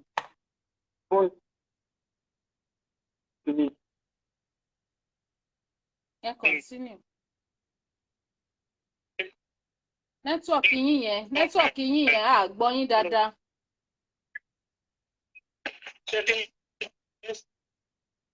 Kí lẹ sọ? Àti ń gbọ́ yín sí. Àti ń gbọ́ yín padà. Mo ní obìnrin kan wà aládùúgbò mi ni. Mo ní nígbà tí ọkọ ẹ̀ kú lásìkò ní ọkọ ẹ̀ ra lélẹ̀ fún un. Àwọn olóbọ̀tà àwọn ẹ̀rọ owó skul san ìyáde jẹun ebi ń pa wọ́n. Tó máa gbà jọ fẹ́ láti ṣàkóso. Nẹ́tíwọ̀kì yín yẹn kò jẹ́ ká gbádùn kọ́ yẹn. Nẹ́tíwọ̀kì yẹn fluctuate. Nẹ́tíwọ̀kì yín yẹn fluctuate. A gbọ́ yín dáadáa. A gbọ́ yín dáadáa.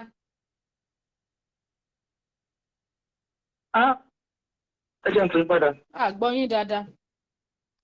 So, to me, what me I'm trying to say is that men should try as much as possible to invest in their wives. When men invest in their wives, wọ́n máa lè. Okay, wọ́n tún ti ń pè padà. Hello, Mr. Kimbo. Hello. Hello. Yeah, ẹ máa bọ́rọ̀ yín lọ. Hello, sir. Ẹ máa bọ́rọ̀ yín bọ̀. Wà ní ọ̀sìn mo wà lọ sí tòníṣó network bíbá eré bá kan. Tó nǹkan tó ṣẹlẹ̀ ní pé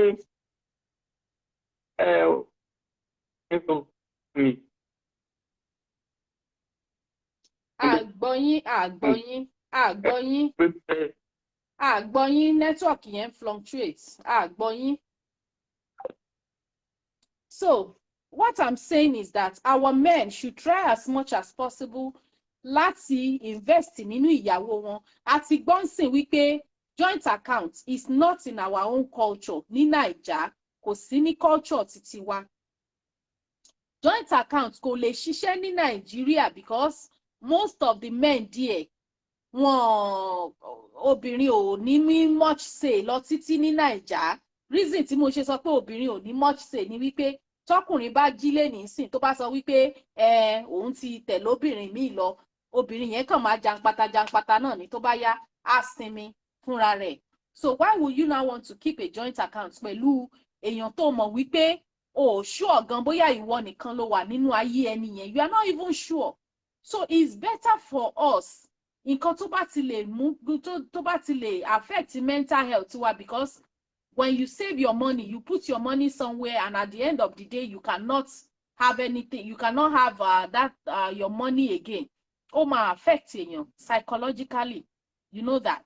So what I'm trying to say is that men, please invest in your wife, invest in your home, so that when the raining days, invest in them during the raining day. Tó bá wá di wípé nǹkan ó fẹ́ lọ tíkọ́, you'll be able to have a fallback.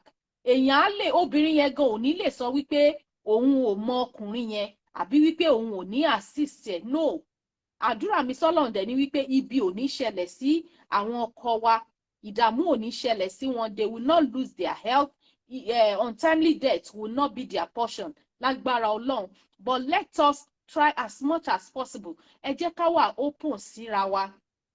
Ẹ má jẹ́ kí a máa treat àwọn ọkùnrin wa. Ẹ jẹ́ ká respect wọn. Ẹ jẹ́ ká fún wọn ní gbogbo submission àti respect tí wọ́n deserve, so that they also will be able to do what they need to do for us. And kí àwọn ọkùnrin náà kàn dẹ̀ reciprocate. Obìnrin tó bá ń forí ṣe fọrùn ṣe fúnyàn, ẹ try kẹ́ appreciate ẹ̀, kẹ́ dẹ̀ mọ̀ wípé ìfẹ́ yín tẹ́ bá tiẹ̀ lè fún ní gbogbo ìfẹ́ yín at least, but ẹ má kó ọrọ̀ tó yẹ fún family, ẹ má kó lọ síta. Ẹ má kó ọrọ̀ tó yẹ kí ẹ fi take care ìyàwó yín, ẹ má kó lọ síta.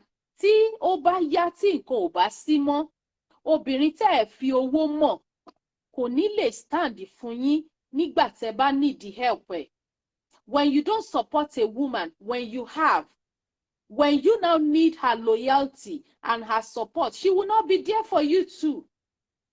Tó bá need the support àti loyalty obìnrin yẹn, the woman will not be there for you. So that is the reason why we need to be there for one another.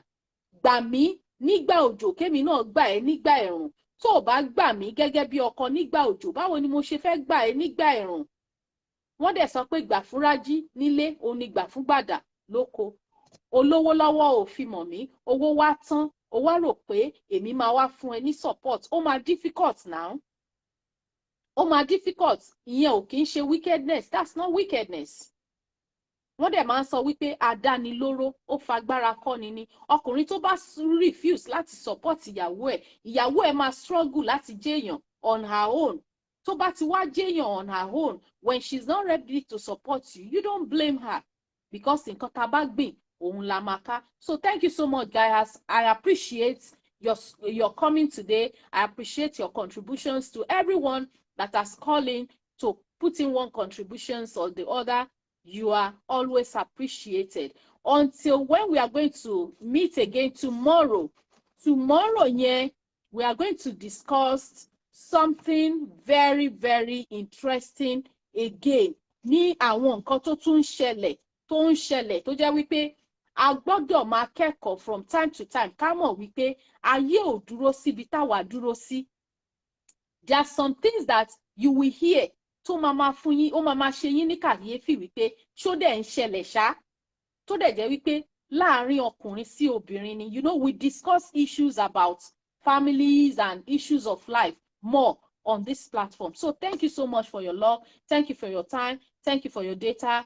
Thank you for always being there. To all the people that have given me stars, I appreciate you. And those that are yet to give me, I'm still expecting the stars. So thank you. Goodness and mercy shall continue to follow us all the days of our lives. Ire àti àánú ni yóò máa tọ̀ wá lẹ́yìn títí ọjọ́ ayé wa gbogbo. Don't forget, whatever you don't want people to do to you, don't do it to them. Ẹ jẹ́ ká kọ́kọ́ fi iná jó ara wa ná, ká tó fi jó ọmọlàkejì wa. Goodbye. Have a wonderful evening. Ó dà.